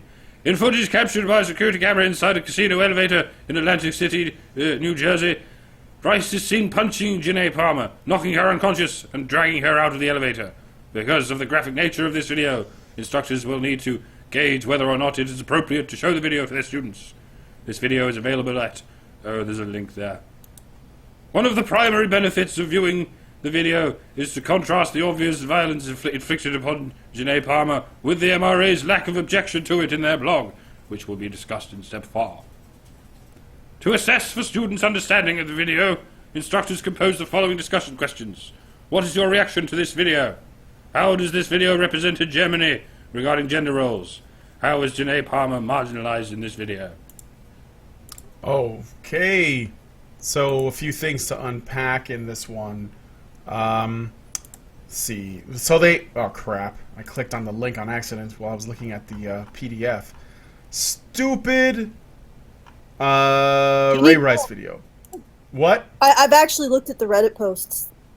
Yeah. I have read the extended conversation about this on Men's Rights Reddit. The entire thing. Okay. Do you need me to give you an overview of what it was? Yeah, go ahead. All right, okay. So I'm reading this thing, and remember how they framed the entire conversation as sort of a men's rights hegemony, which I don't even get, because how they never connect how an opinion on a men's rights forum, whether or not it's shared by every men's rights person who's interested in men's rights on that forum, how does that compel hegemony? How is it dominating society? How is it the dominant social opinion? Yeah. Where are the levers and buttons that Men's Rights Reddit are pushing to control, the political landscape, the social landscape, the academic landscape? Where are the men's rights patriarchy grants, or where's the paper trail? The, arg- Regardless, the argument is that because men are purportedly already in control of everything under patriarchy theory, ergo any extra effort to draw attention to men's rights is a hegemony. Because men are already in control of everything, right? And that is the mindset, and you know that. And I'm bouncing it off, Fifi. But that is accepted as 100% fact and truth. So men, as this is being portrayed, cannot open their mouths ever about anything, because you already control everything. You control all the businesses, you control all the governments, you control all the laws, you control everything. So you don't get to open your fucking mouth. And that is the mindset that's been inculcated and marinated and is in the fiber of this curriculum. So asking for more attention to men's rights is egregious. It's, well, you already have everything. You're just being greedy now, you fucks. okay, but here's the thing. When they say that it's dominant, hegemony, the definition of hegemony is leadership or dominance, especially by one country or social group over others. Okay, fair enough. You can make the argument, and I would do a counter argument, that men are hegemonic over society because they are in most positions of power. I would make a counter argument to that, but that is, let's set that aside. They're saying the men's rights opinion is hegemonic. Yeah. So Yes. Yeah. but Because men are already in control of everything. yeah, but here's the problem. They have absolutely no evidence that the men's rights opinion is, or sorry, not the men's rights opinion. Their opinion on what the men's rights opinion is dominant. But I notice that Ray Rice was punished. Yep. He was suspended. He was suspended. I believe he was charged. I think he spent time in jail. And part of the reason why they couldn't go any further with it was because Janine Palmer, Janae. Yeah. sorry, Janae Palmer, she didn't just forgive him. She actually took responsibility for her part, because all of this started when she initiated abuse of him. Yep. And so she actually took responsibility for her violence in conjunction with forgiving him for his. But part of the hegemonic masculinity is when a woman says she's not a victim, that is a clear sign that she is a victim. Really? Yeah, I mean, because it's no, like, because the, I don't know, battered wife syndrome or something like that. Yeah. Like there You can't is, get away from it. There is a, let's call it logical, but for lack of a better word, machine in place for every possible outcome of a given situation like this. So when she says, "Oh no, I was just as bad as he was," you just caught the part where he ended the fight, which makes sense because he's a professional athlete, and I don't know, why I basically allowed or encouraged escalation to get to that point. She also acknowledged, I believe they were both drinking, and so their inhibitions were lowered, and she definitely had a part to play. She acknowledges it. She basically says it's all right. I forgive him, I still love him, and I'm also partly responsible. Can you guys please stop talking about this topic? Was essentially what she was calling for. Can we stop? And that did not work because this is how the ideology of feminism works. This is how the idea of hegemonic masculinity works. It has something in place, the idea that they created, where no matter what the outcome would have been, it would have been sexism and oppression of women at the end, no matter what. And how frustrating is it to be a woman trying to take accountability and making a choice and displaying agency and owning what they say, and having that discounted on every side by the very people who are saying they're fucking speaking for you. Mm-hmm. All right, Allison. Sorry, Allison, go ahead. Oh no, I was actually just a little stunned because I think it's the first time I've heard you angry. Okay. Twice now. This is the second time I've been angry on stream. Yeah, but I might not have heard it. All right. Okay. So I just want to point out that when they say that this opinion is hegemonic, that means something. That means that it's dominant. And yet all of the institutions, the media condemned Ray Rice. Academia condemned Ray Rice. The sports organization, NFL, condemned Ray Rice. the government condemned Ray Rice. He was criminalized. I don't know how much more condemning does the system need to do of Ray Rice. Do they need to rape him, with a 3-foot iron pipe and then shoot him in the head? Do they need to gather up all of his male relatives and castrate them? Is that enough condemnation to recognize that the idea that he deserves any defense at all is not actually hegemonic? It is a minority opinion, and it is not even consistently held. And this is where I don't want to get too far into it, because I think it's step 4 that they start talking about the Reddit posts. Oh no, I said I would give it an overview, but it's this opinion isn't even held universally by the men in men's rights Reddit. I read the entire thread. The guys who said, and incidentally, they weren't being misogynist. They were holding Janae Palmer's actions. They weren't saying that that Ray Rice was right to do what he did. They weren't saying that it was appropriate use of force. They weren't saying that he shouldn't be punished. They were merely holding Janae Palmer to the standard that she actually ended up holding herself to. Yeah, she was asking to be held to that standard. And the standard that we hold men to. You might say she was asking for it. They were essentially saying, The zebra. I am going to respect Janae Palmer's actions as having the same weight and the same consequence as a man's. I'm going to and this is why I think these people pointed out the liberal feminist position, which they're probably in the process of trying to condemn. Because the men's rights position that they are condemning here was, I will respect Janae Palmer's actions and her own choices about her life the way I would respect a man's. And they're saying that is misogyny. And I'm like reading this and I'm like, so this is what you're calling hatred of women. And furthermore, not every person in this thread had the same opinion.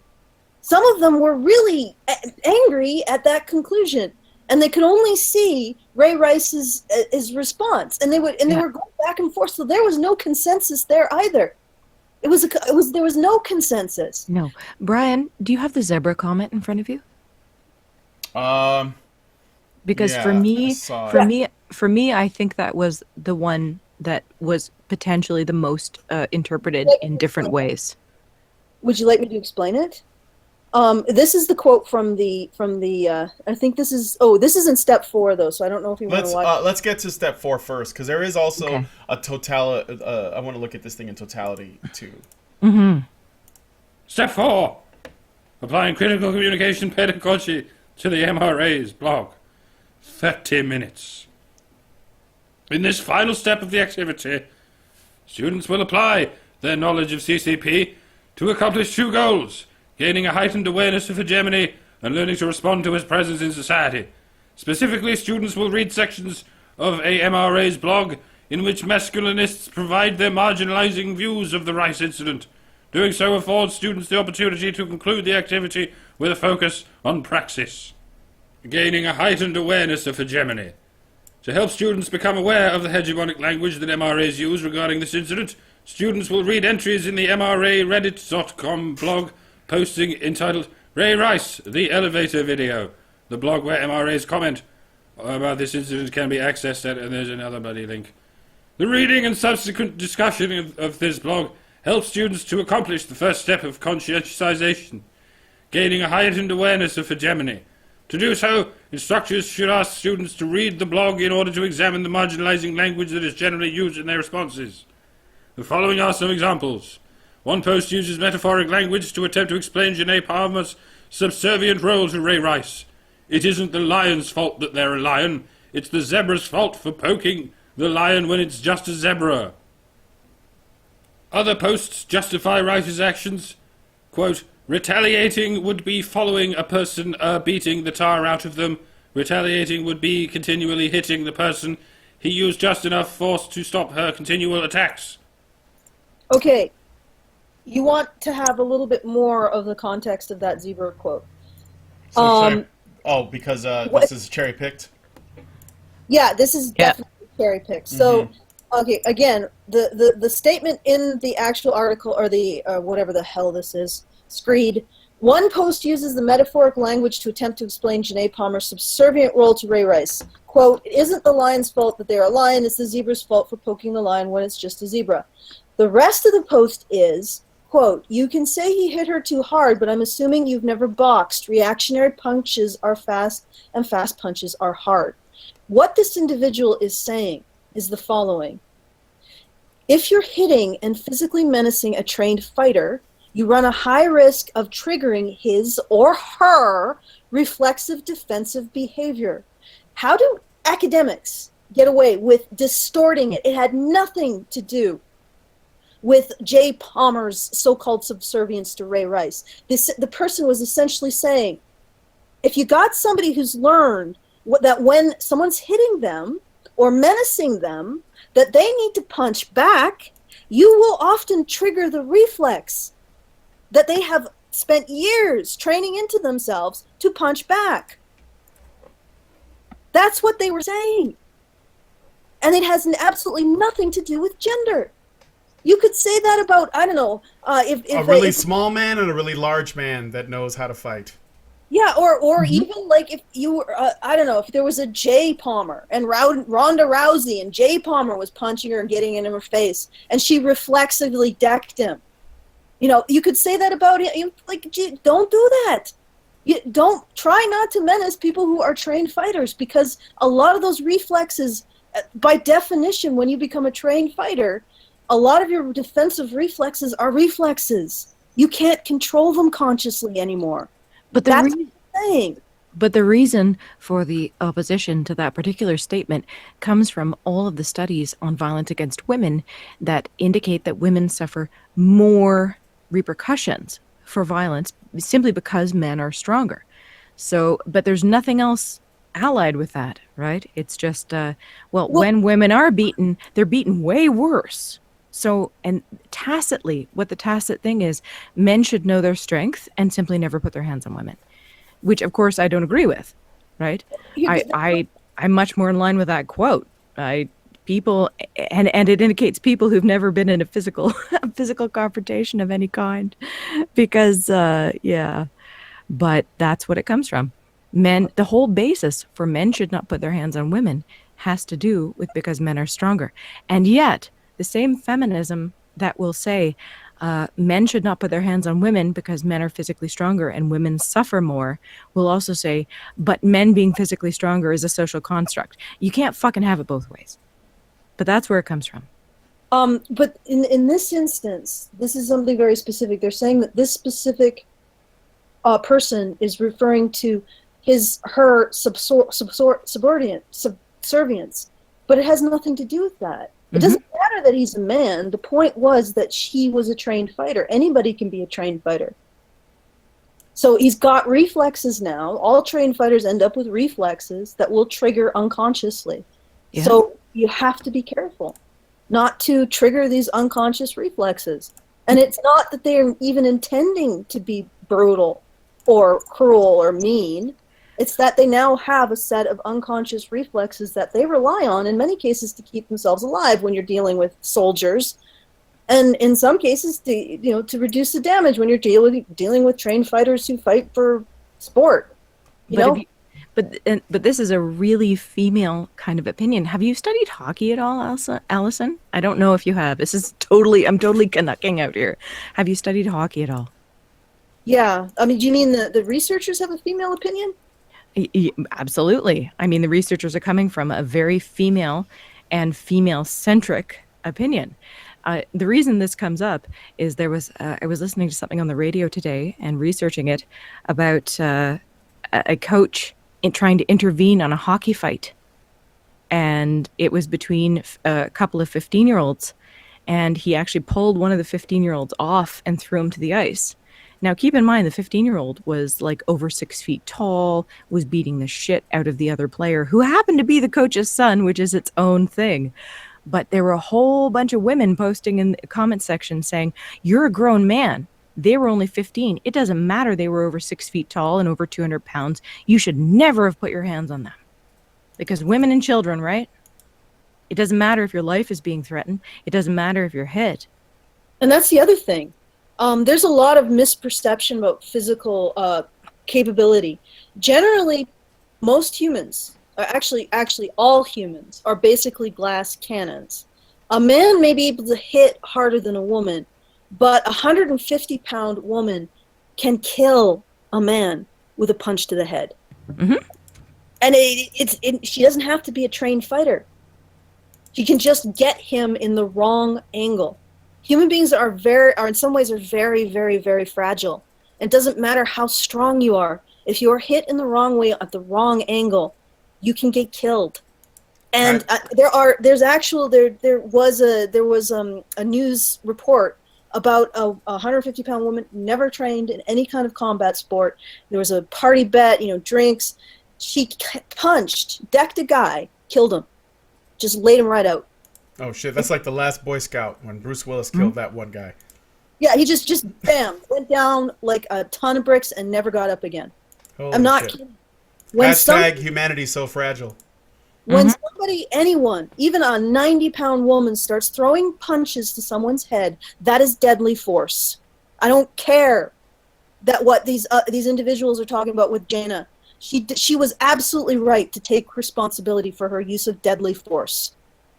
Now, in turn, what Ray Rice did was also deadly force. Very bad situation. I hope it never happens again to them. It sounds like they're taking steps to make sure it doesn't.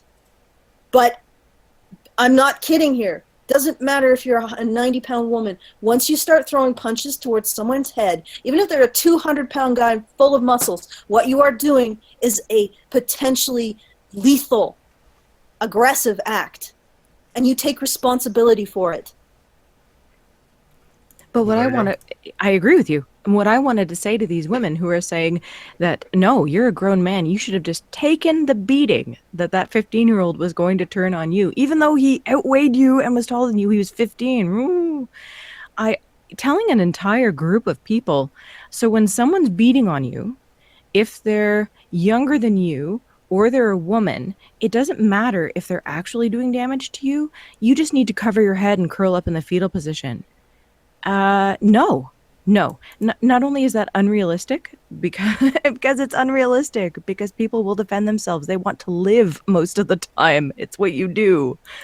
But I personally am extremely uncomfortable with telling an entire group of people, okay, you're going to be my whipping post, and not just my whipping post. You're going to be the whipping post of anybody who is not this perceived exactly on the same level as you.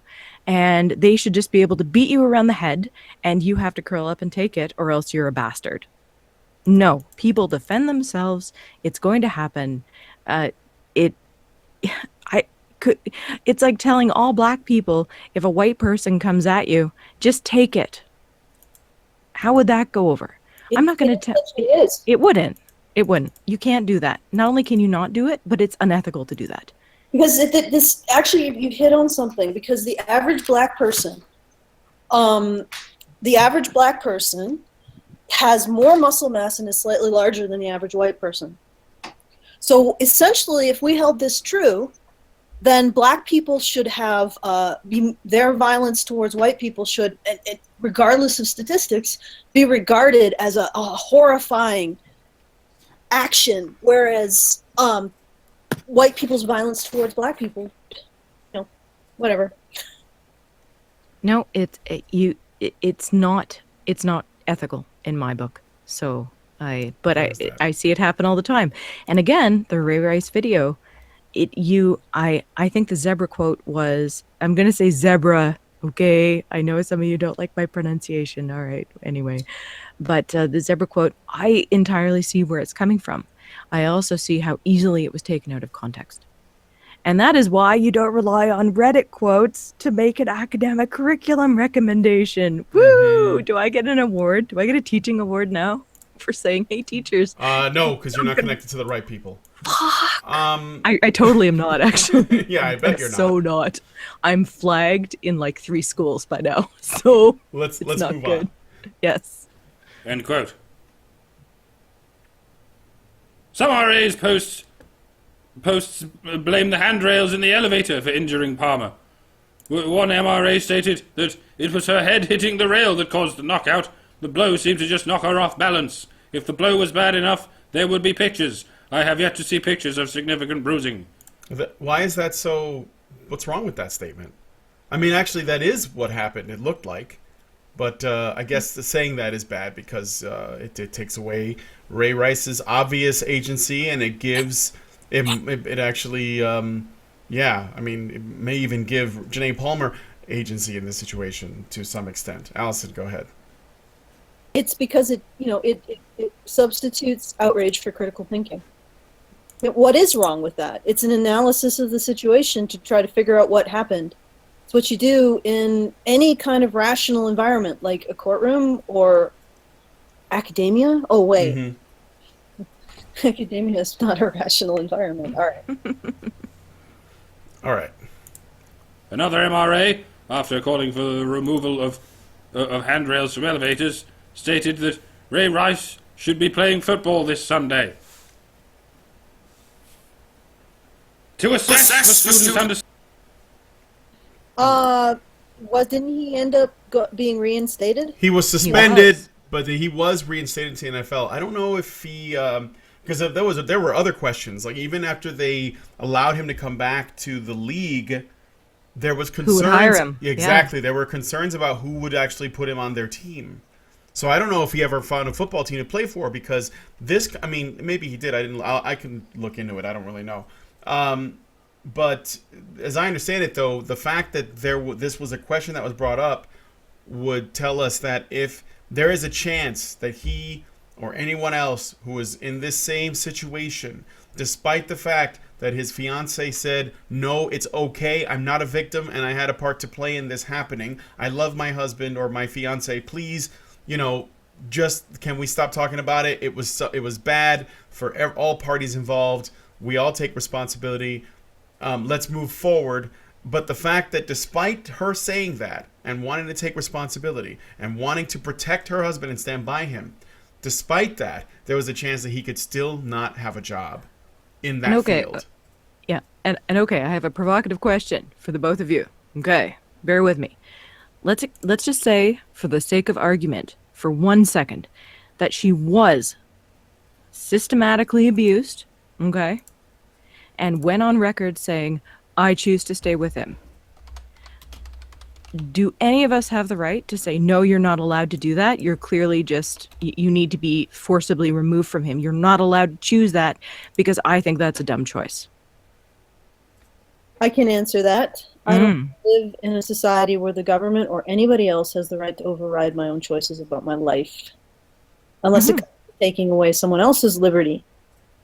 I don't want to live this. We might be right, or not we, but those people who say, oh, she's like a battered woman who just doesn't know her ass from her. That's why I'm asking, yeah. But do you want to live, and we are in a society which completely invalidates women's choices. It won't intervene in situations of horrendous violence against men, fair enough, but it will not allow women like Janae Palmer to actually say how they want to live their life and conduct their relationships. It presumes for itself its right to decide for her. That is such an incredibly paternalistic system. And it's only going to get worse. The more feminism pushes all of these ways that women are victimized and have no way of having true agency, the more avenues they're pushing laws to control our choices as women. And people wonder why feminism likes Sharia law. One other thing I wanted to throw in there. So it looks like Ray Rice never got another job with an NFL team after that whole situation. There was just too much risk, probably, because when that happens, if you're a public figure and it's framed the right way, you could be ruined forever. So he never went back into football. He did he did get a $3.5 million on back pay that he was owed, and so he's gonna do all right. Okay, so he's doing okay from what I can tell. Lastly, which I find the most interesting, in an effort to try to get his job, to try to continue to play football, all right, he vowed to give all the money he makes, 100% of his salary that he were to make playing football, to domestic violence charities if he gets signed by a team. He was willing to give up all of his money and put it towards domestic violence charities because he wanted to play football for something that he isn't as responsible for as the media is making it out to be. And it still was not enough to get him a job, despite the fact that he was willing to work for nothing. And they're saying that the position of forgiveness is hegemonic, not dominant over every other position. Did they realize that if the position of forgiveness of Ray Rice, not just forgiveness, wouldn't even be forgiveness, if people would be high-fiving him for putting her in her place. No one did that. No one. Mm-hmm. So there's not even the position of forgiveness that isn't hegemonic. Well, the position of forgiveness isn't hegemonic. It's not. Oh, I'm in pain, Brian. Okay. I'm gonna move on and continue the video because we're getting close to the end here. To assess for students' understanding of hegemonic masculinity that is advanced by MRAs, instructors can pose the following discussion questions to small groups of students. Despite the evidence against Rice, why do MRA's blog posts tend to indicate that Ray Rice is not at fault? No, they're not making that argument. They're making the argument that, at least I don't think that they're making the argument. I think they're making the argument that the situation, while it is not good, it is not the situation that the media and feminists and academics like yourself want to make it out to be. The situation is that they were in a situation where both parties were violent, and when you have two parties that are violent, and one of them is significantly stronger and more reactive than the other, and they happen to have the advantage at that moment or whatever, and they lash out, then it's going to result in the other person getting knocked out. At least that's what happened. But this basically falls in line with, okay, according to Janae Palmer, they had never been violent to each other before. Now, of course, there's no way of knowing whether or not that's true. All we can do is trust that, maybe let's assume that it is. Then that is a one-off incident, and it resulted in ending his career, which will actually make things potentially, it could make things worse if he didn't sue for money that he was owed from the NFL. On the other hand, this could have been a regular thing, and if it is, based on the fact that she started it and she knows it and she acknowledges it, you could have to assume that if they are just a violent couple, which happens, that they are both partners in that situation, and that it's not something where one is keeping the other under their thumb to beat whenever they want for no reason whatsoever, which is sort of like the stereotype of wife beaters that feminists often put out. All right, Allison. I just want to say one thing. Mm-hmm. Everyone agrees that Ray Rice has to take responsibility for his actions in this. Yep.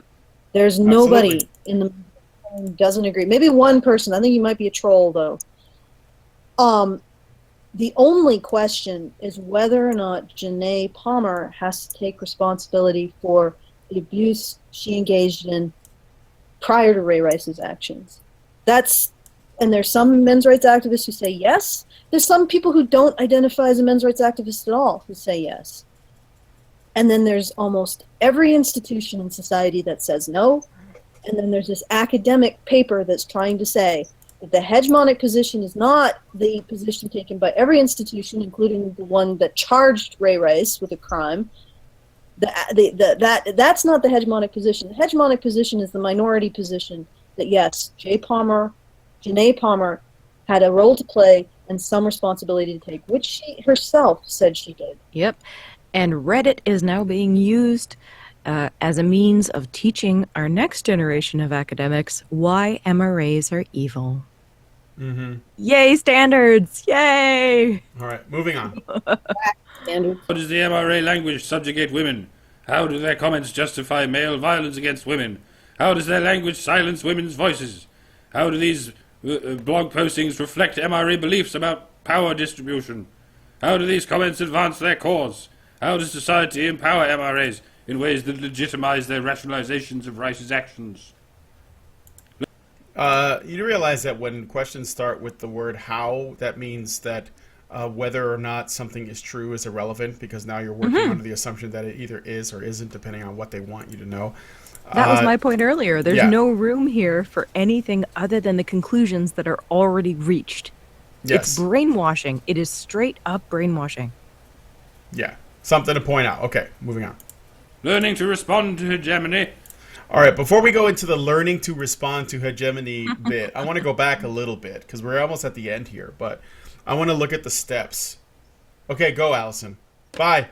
All right. 1, learning about critical communication pedagogy. So first they start off taking 10 minutes to explain how critical communication pedagogy works, i.e. how critical theory works. And I'm not saying that to be inflammatory. This is what it is. This is basically looking at something and criticizing it by looking at it through a specific lens, a specific way of thinking that you are being taught to memorize. Memorize this process, this methodology for coming to your conclusions. We're going to call this critical communication pedagogy because it sounds fancy. All it means is how to teach people to be critical of everything and only look at it from the perspective that you want them to, as in this case, it's all about power structures and patriarchy and all that. So you got to look at it through that lens. So they take 10 minutes telling you how you're supposed to think because it's the only way to do it. Then in step 2, they tell you to examine the ideology of the men's rights activists. So they tell you what the men's rights activist ideology is because you're going to get it from them. Okay. And this is how they think and this is what they represent. So these are bad people. And here's the next step. After that, and that's 20 minutes. So we've done this now, half an hour. Then in the next 15 minutes, you examine the Ray Rice domestic violence incident. Now, I find this interesting in particular because this report, this whatever this is, this fucking lesson plan or whatever, came out in December of 2016. So it was the last current year. The Ray Rice incident happened in 2014. So 3 years ago, sort of, right? More or less, right? Close to 3 years ago. Why would they use this incident? Now, they say it's because it was a high-profile case. But you can find lots of different high-profile cases that are more recent. For example, I know this piece only came out like a couple months ago. Actually, last month. Less than last month, because December 30th. So a few weeks back, right? Maybe 4 weeks.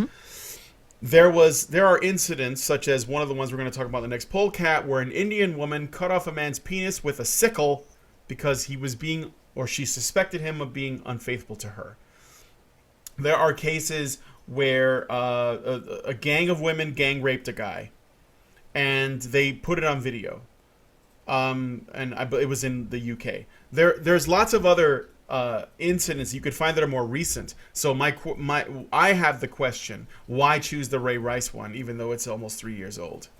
Okay, or getting close to 3 years old. I have an answer for you. Go ahead. In my opinion, because it's visceral. Because there is something visceral that happens when you can watch a man backhand a woman to the point where she goes unconscious, and then he drags her body out of an elevator. This is primetime TV, viewer shit, right? Yeah. It doesn't matter about the context. It doesn't matter what was actually happening. What matters is what you see and the visceral reaction you get. And it is so emotional. If they wanted to try and demonstrate something about MRAs, there are definitely less emotional things they could have chosen. But even because I am a woman, hi. I see a woman get backhanded and I kind of go, oh, that sucked. Okay. But it doesn't tell the whole story, right? But and it's a black woman, which gives extra yeah, of course. Points. More oppression points. Yeah. But and an answer to the point about more visceral than cutting a dick off with a sickle, well, we're not likely to get footage of that. I would love to see a class examine the MRA mindset in light of a graphic video showing this horrible event, but we're never going to see it. So, and I'm explaining why the writer of this particular academic curriculum would have chosen something that was fairly emotional, right? It's to get an emotional reaction. And then while they're still on this emotional, visceral reaction, you say, you see why this is bad? And you see why all the things these other people are saying are bad? So MRAs are bad, right? A+, Well, everybody go home. how can it be an emotional argument when it uses such big words? Big words like hegemony and yeah, and like marginalize it and CCCP and stuff like that. Oh, if people How? think that academia does not use emotional manipulation, they aren't paying attention. Because yeah, there's a lot of that.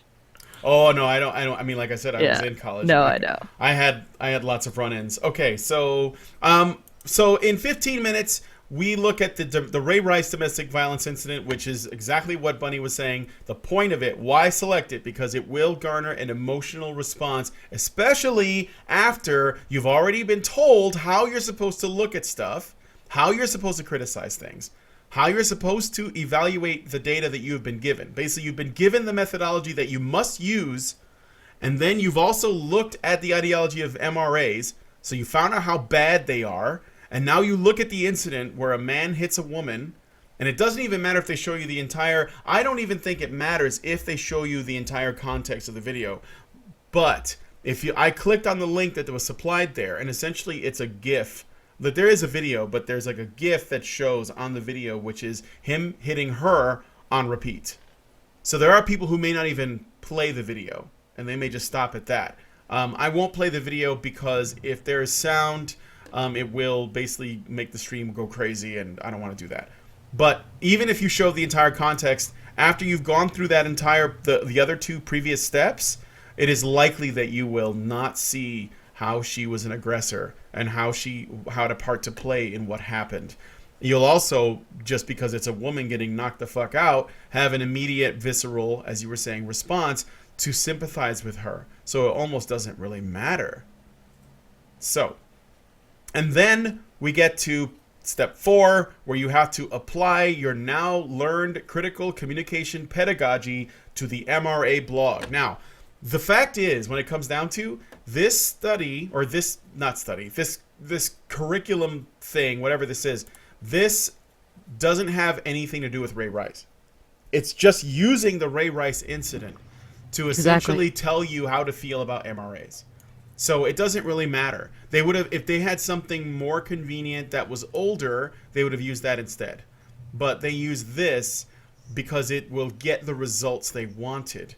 So this has nothing to do with Ray Rice. It has everything to do with essentially creating a narrative around MRAs and their views, despite the fact that you can look at the Reddit post, and as Allison said, there's nothing in it that's really that egregious. And despite the fact that Janae Palmer said, nothing to see here, I'm an adult, and I had a part to play in this too, and things played out the way that I guess I should have expected. Not to mention the fact that Ray Rice himself suffered a lot of penalties and isn't playing football anymore, and was even willing to give up all of his money to make things right, and it was not good enough. Despite all of those things, this is telling you how you're supposed to feel about the MRA reaction from one Reddit post, which apparently is the hegemonic mainstream narrative, despite everything else. And I think that's the ridiculous part. So essentially what we're looking at is how to indoctrinate students in 1 hour and 15 minutes. Because that's basically the whole thing. By the time it's done, if you agree with it, which most likely you will, and you may even have to, because there's another part to this too. You have to, at the end, explain why the MRA position is the hegemonic one, and then how to fight against it. So you're not... That's the cherry. Yeah, that's... Yeah. Basically, at the end of the day, you're not even allowed to dissent from what the final conclusion is supposed to be. I am perfectly happy with having these things discussed. Like, everything is up for discussion. Everything is up for criticism. Everything is up for dissection. But when you have a curriculum telling you how you are going to shape your students' opinions, the hairs on nobody else's neck go up with that, really? Like, yeah. Yeah, really. All right. And people also must understand, kids in university, at least where I am, they're 17. Some of them are 17. They're kids. And I'm not raising the but my chillins argument, but they're 17. They don't have a lot of life experience. They don't have a lot of exposure. And this is what they are taught from jump. Don't question. This is bad and this is good, and pat their heads and they go on with their lives. Yeah, you don't even get to really debate things until post-grad. And even then, it's not, you're up against a panel most of the time. So, yeah. Yeah. All right. So let's go on. We're almost at the end here. Students will engage in the second facet of conscientization, identifying ways in which they could respond to hegemonic messages. Because most students had not previously engaged in conscientization, they do not know how to respond to hegemonic masculinity. In discussing the questions below, students learn to become active participants in society by recognizing that they can respond to the hegemony that they encounter. To assess this, small groups of students should discuss the following questions. How could you respond if you heard someone make these comments? How could you assist someone who has been affected by the MRA's disparaging language? How could you make other people aware of the damage that the MRA's messages perpetuate? What challenges would you face from MRAs if you did respond? See, there you go. Back on the hows and no whether or not. Yeah, no, it's assumed. It's all assumed. Yeah, it is. And Dave Cullen, I mean, you know Dave Cullen, right? Computing Forever. He had a series of, like, the shit that happens in academia, and when he first started coming out with it, there was a lot of, that's not happening, that's not the way it works, I'm sure that's just exaggerated. And now more and more is coming out that, no, this is exactly how it is. Yeah.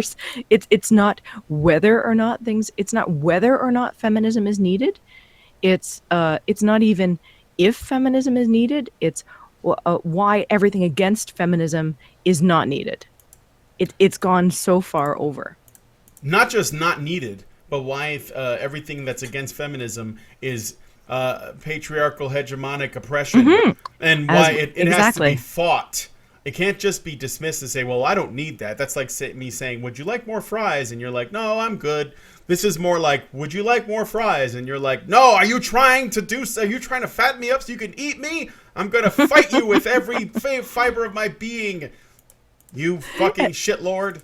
Exactly. And whether you're on the feminist or the MRA or whatever side you're on, anyone who has any kind of idea of the future and going forward and dialogue and discussion and actual progress, not just progressivism, should be worried when things like this are presented as not discuss whether the situation is bad, but how it is bad and why this particular part is good.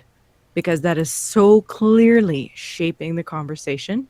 Everyone on all sides who cares about, critical thinking and free speech and all of those good things should be going, wait. Is this how things should be taught? Especially when they're not, obviously when things are scientific, you teach them ABC. But I mean, opinions of things, the bigger picture. Woo. Yeah, precisely. I need a theremin in the background. Woo. I love that instrument. It is a good instrument. It's how you have you ever played one? UFO sounds. No. You haven't played one? I had the pleasure of getting to play one once. It's a really unimpressive looking thing. I'm just going to say. I think I may have looked up a picture. Anyway, we're getting a little off topic. Yes. Fucking please theremin. Go. Okay. Dialoguing with students about these questions is an important step because it helps them to understand hegemonic messages and work towards action and praxis. Frere, 1970, discusses the idea that praxis is informed action, which is an important means in which to enact change in society. Students often state that when they apply CCP and conscientization to analyze the blog, they become aware that critically minded citizens should use their understanding of the effects of MRA's language to move to informed action. So I really need a break. No, you don't. We're nearly at the end. We're always nearly at the end. We're never nearly at the end. But you said we were. Silence! And get on with it. silence, and get on with it. Get on! Assessment of objectives. All right, real quick, I just realized something. This is critical communication pedagogy. If they just add conscientization to it, then you would have it. Yeah, conscientization. They can call it. Is that a word? Conscientization. I know it's like conscientiousness, right? So if they could call it critical conscientization and communication pedagogy, then you would have the CCCP, which is what I think that should be the goal. I'm just saying I'd like to see that. I think it would look good. I don't know, on a flag maybe. The sickle is apparently relevant. Yeah, right. Damn. Okay. Oh, and you can use a hammer to. Oh no! Smash the patriarchy. No. Smash the patriarchy. Oh, That's what did you think I was gonna say? All right. So I thought you were going into Bond villain territory, and I was like, no, shh, no. Okay. Yes, conscientization is apparently not a word, but I don't see a red squiggly line under it, so I don't know. I'm just saying. Misandry does have a squiggly line under it, so that's not a word. All right. Well, anyway, we're gonna do up until 21 minutes in, and then we're gonna stop there because I think that's the end, more or less. But okay, continuing. Mm-hmm. This activity allows the students to meet the objectives set forth at the outset of this paper. First, students learn about CCP and how it can be used to respond to marginalization. Second, students discussed and viewed the Ray Rice domestic violence incident. Third, students studied MRAs ideology to learn about how they marginalize women. Finally, students applied CCP to the MRA's blog statements to determine how they could respond to instances of hegemonic masculinity that they encounter in their own lives. In this activity, instructors established dialogue as a form of assessment, allowing them to gain important information about student progress and depth of understanding. By using dialogue as an assessment procedure in each step of the activity, instructors are able to discern the following: whether or not this activity aided students in becoming better prepared to engage in the practice regarding instances of hegemonic masculinity and in becoming critically engaged in society through the practical application of their knowledge. All right, I just want to say that, you know what this reminds me of? I pointed this out when I was talking to my stapler earlier today about this because I read this thing. And the words, do you remember okay, you may not, I don't know if you know this, but we did an ad for an episode about the red pill, it's called The Road to the Red Pill, which was a Thursday show. And we did this ad that was on it was like a fake news thing.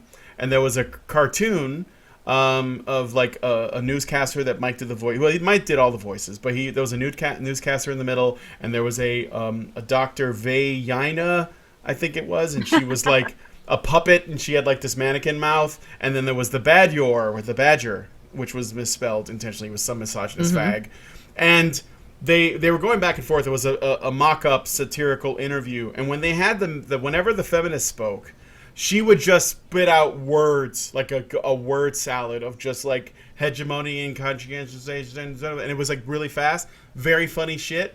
Well, apparently it's real, because this last paragraph, that sounds like some shit that she said on that show, on that ad. So, just pointing it out, I thought it was really funny. So let's get to the end here. Brian. Yeah. Yeah, I know, Oh, I no, know. Brian. I come from the future. You're at the end. Okay. The rest should be after show. If you're at 1916, it's good. You're good. 12. I'm at 12, 1916. You're at 1916? Yeah, That's I the am. point. Okay, I see. The point of entry All right. into the wormhole into the future. Okay, so let's, I guess we can wrap it up here. Hold on a second. What the fuck? Where is, my thing? Oh, there it goes.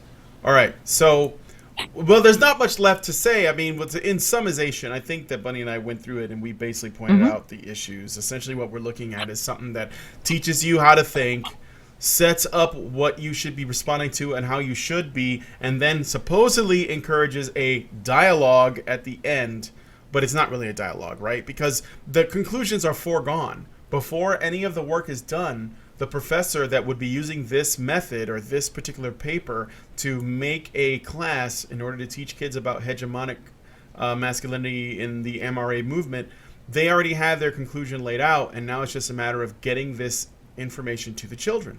And I think that, as I was saying about when I was criticizing education before, this comes really early when you show when you essentially use education in the memorization model. You tell kids to memorize stuff, and then you reward them for remembering things correctly. And then what happens is they don't learn how to think for themselves, question, authority, look at evidence, judge based on they don't develop this sort of methodology unless it's either something that's given to them outside of our public school system and academic process. So by the time they go to college, it's easy to fill them with whatever because they're going to just swallow it whole because that's how they've been learning. Besides the fact that I think that there's been a conflation between passing a class because you're trying to get the knowledge and you're trying to learn something, and passing a class because you don't want to fail the class, which means there's you're just no gonna learning anymore. Brian. No, it's just like There's no. you don't want to. Yeah, exactly. I mean, Welcome to my world. Yeah. no, I've been there, and I'm. Yeah, I know, You I know what? know. Actually, I was just thinking that I would love to go to a class like this and just troll the shit out of the instructor. Not even troll for fun. I mean, basically bring up the arguments that were here and lay out how fucked up they. Because I'm going to go back to my college experience when I was in the class with my ethics teacher. And we had to write up speeches about a certain ethical dilemma and then make our case for it.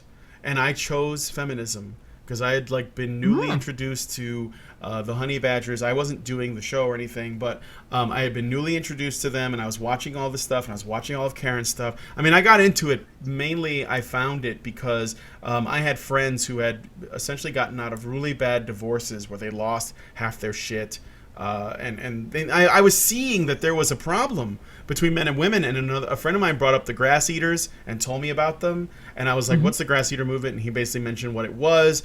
I looked into it. I found Barbarossa. I started watching his videos. I found Stardust. I started watching his videos, and I wanted to share this stuff with people. I wanted somebody to maybe challenge it because I was curious and I didn't really understand what I was consuming, or I mean I was to a degree, but it was so new and shocking that I was actually having a bit of a hard time making peace with a lot of what was being said. And I was sort of noticing my visceral responses, not all women was something that I would often think to myself. And then I found Karen's videos and I just got hooked and I started watching the shit out of them. And after I started doing that, after I started watching Karen's videos, I was in college and I had this ethics teacher and he had us do this paper. And I chose to do one on all of the ways in which feminism is bad for women. I made a paper on it, and I challenged every feminist talking point that came up. I was the guy that when I raised my hand, he would groan, and no one else though would call would raise their hand and be called on. And I would constantly come up and I would say stuff about whatever. Most of the time, I just had questions. But at the end, I had that was the final for the class. I did this speech, and I basically went into all of men's problems that aren't being addressed, all the ways in which feminism is bad for women, all the ways in which, essentially, this stuff is not just untrue, but destructive. And it creates, it makes an environment that's bad for both men and women. And the thing is that while he was not happy with what I did, and this is what I'm getting at, while he was not happy with what I did, I still passed the class. But better than that, this was the best part, there were men that did not like what I had to say. And they actually wanted to argue with me. They didn't necessarily make threats, because I think that, for the most part, I was older than everybody, and I don't know. Nobody threatened me or anything. There was no serious white knighting going on, but a little bit. And there was one woman who basically was saying that because she's afraid to walk home at night because of, men that are lurking in the shadows someplace, that I was basically dismissing her experience. And I was like, well, if you feel fear, that's your problem. That's not everyone else's problem. But the best bit was this. The majority of the girls in that class came to me after class to tell me that they appreciated what I had done. Basically, that I was the one person that wasn't going to stand by and just listen to this shit and absorb it like it was just doctrine. I stood up and I said, I want to hold women to the same standards that I hold men to. I want to acknowledge that women can be fucked up. I want to acknowledge that women are not always the victims, but they can be the victimizers. They can be the people who hurt others, and they often do it to other women and to men, and we just pretend like it doesn't happen. And I went in, I made my case, and the majority of people who liked what I had to say were the girls in the class. They just didn't feel the courage to say it in class, so they kept it to themselves. And I bring that up because that's the reason I got involved with Honey Badger Radio, was because I was noticing that if you just make these statements and you basically make the case, there are girls that will be happy that you did. Like, they feel this way, but they don't feel like they can talk about it because it is, for them, there's too much at risk socially. And it's not just, I'm not trying to make them victims either. I just think it's a college student thing because everything they've learned up until this point was stuff that was told, you're not allowed to question this. This is what is. Memorize it. There's a quiz on Friday. Memorize this truth. And then they will, and they pass. If you don't, then you might not. And so basically getting out with a degree or a diploma is more important than, than the truth. And so I said that because that's basically how I found myself here. And I think that this is a conversation that is so important that I'd like to see it continue. And Allison is like right there wanting to say something. Sorry, go ahead. Oh, I just wanted to say, yeah, you gave them permission to speak out or even think thoughts that they hadn't had permission to think before. Yeah. Yeah, it's, as the chat was saying, Brian went alpha. I mean, who knew, right? I think, and the thing is that even after that happened, this is even more interesting, I guess. After that happened, there were some guys that came to me later because I would start this up all the time, and they were also agreeing with me, but again, they didn't want to do it in class, and maybe they were waiting to see if it was safe to make that opinion known based on the girls' reaction. Like, they're waiting to see what girls would say. And then when girls came up to me and said, oh, I agree with what you said, thanks for saying that, I swear to God, is what happened. Then the guys would come to me later and they'd be like, so you, I like what you had to say on this topic, on the topic of rape culture, or on the topic of toxic masculinity or whatever. And I think that it's because, for the most part, when you're young at least, but I bet this applies when you're older too, if women starts to change their attitude towards gender and be vocal about it, because they probably do have attitudes that we aren't allowed to hear about because they may not be allowed to say it.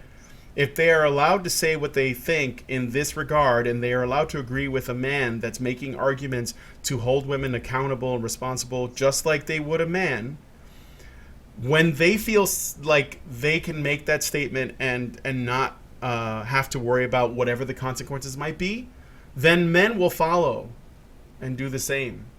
Because I think that by and large, men follow what women do. Because they go ahead.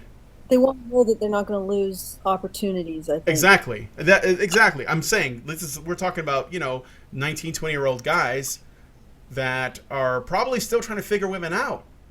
So, this is like telling them. And I think that this is why I got involved with Honey Badger Radio over other MRA and MGTOW and channels on YouTube, is because these were women, and it resonated so much because I was like, you have absolutely every reason to have an interest in what feminism wants because it's taking care of you and you're choosing not to do it.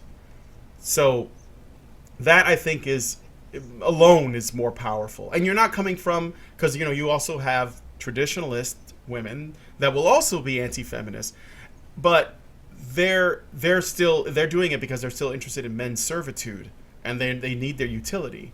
They're not doing it because they actually really care about men. I mean, they'll treat them better, but it's still because it's like, well, you're taking away my tools. I need these tools, And the women the feminists are saying these tools are patriarchal and oppressive. You don't need them. Just use my tools instead.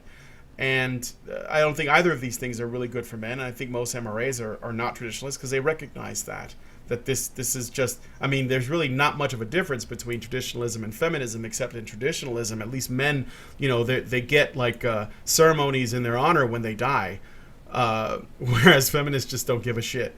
So, Allison, you wanted to add on to that? Well, actually, I wanted to bring it back. I don't know.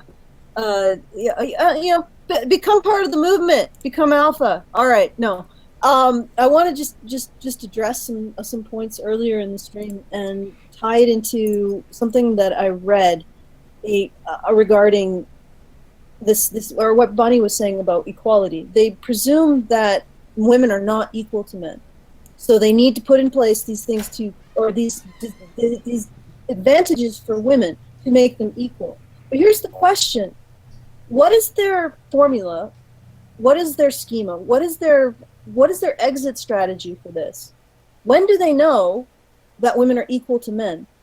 And how can they justify framing their interventions in this manner to create advantages for women that men don't have and promote advantages for women that men don't have and maintain advantages for women that men don't have if they don't have an exit strategy for when that has attained equality?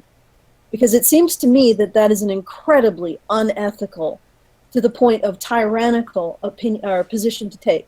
I'm going to favor one group of people, and I'm going to have no exit strategy as to when we have actually achieved equality. In fact, I'm going to actively marginalize the conversation about when we achieve equality. That suggests to me that it is not about achieving equality at all. Mm-hmm. Because anybody who did prioritize equality would have already had in place some kind of exit strategy, some kind of way of measuring it to know when it was achieved. But it was never about equality, right? Which, yeah, people, yeah. But it's important for people to recognize that, I think. There was something you said about feminists being there being a range of feminists, and there's a range of men's rights activists. I disagree, and this is why. Mm-hmm.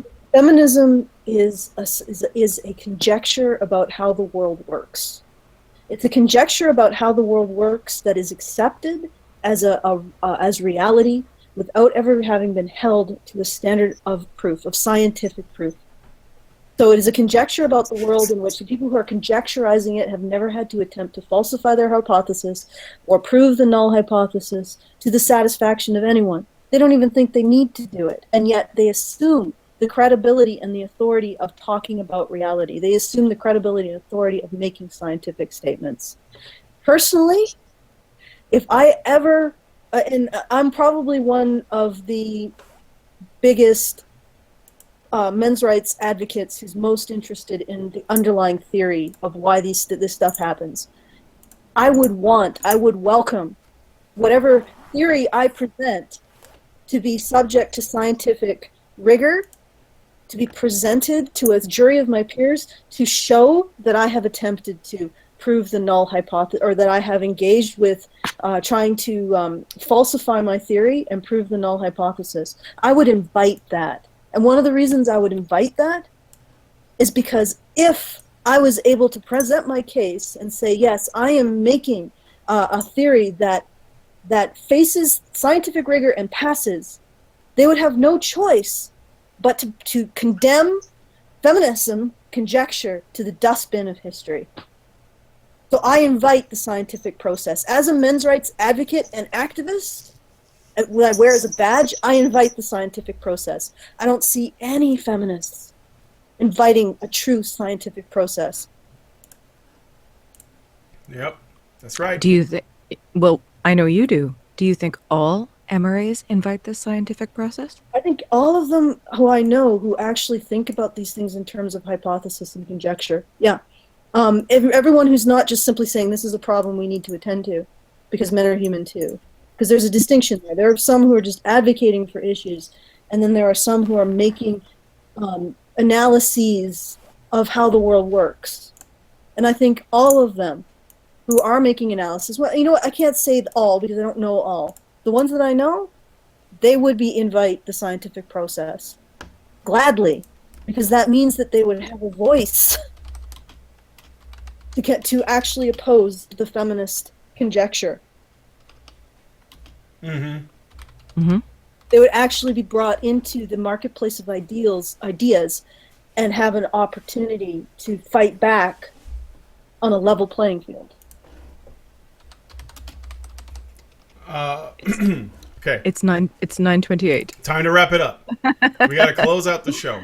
But I wanted to tell you guys a story because I want you to know how I found Honey Badger Radio and what it has done for me, really. I mean, this whole discussion has basically changed the way that I see my life. I feel actually a lot freer now, despite the fact that I'm dealing with some pretty, like, difficult information, right? Like when you learn about how things are for men and how no one wants to talk about it and how bad feminism is for the family and for women and for men and how it's been able to get this far, it has actually gotten me not only involved with the discussion around men's issues and gender and gender politics, but also just politics in general, because I see that feminism has actually been instrumental in some level with a lot of other issues that we're dealing with. I think that it might be right in the middle. That's my opinion. But with that, if you want to join us, yes, if you want to to join us after show and finish up that last 4 minutes. Mm-hmm. www.patreon.com/honeybadgerradio. All you have to pledge is like $5 a month, I think. 6 maybe? No, 5. 5. That's all. That's all you got to do. 5. So feel free to do it. And I know we're evil for asking you to pay for content that you actually want. His reasons. Wah, wah. Okay. Well, we'll see you guys next time on the Doge and Bunny Show. Thank you, Doge. You're welcome. Thank you, Bunny. And thank you so much for having me, and thank you, chat. Yes, And and thank thank you, chat. And thanks, Allison. Yeah, stalkers, you let me crash your Okay, streams. all right. Sucker. Yeah, you did. Damn it. You always get your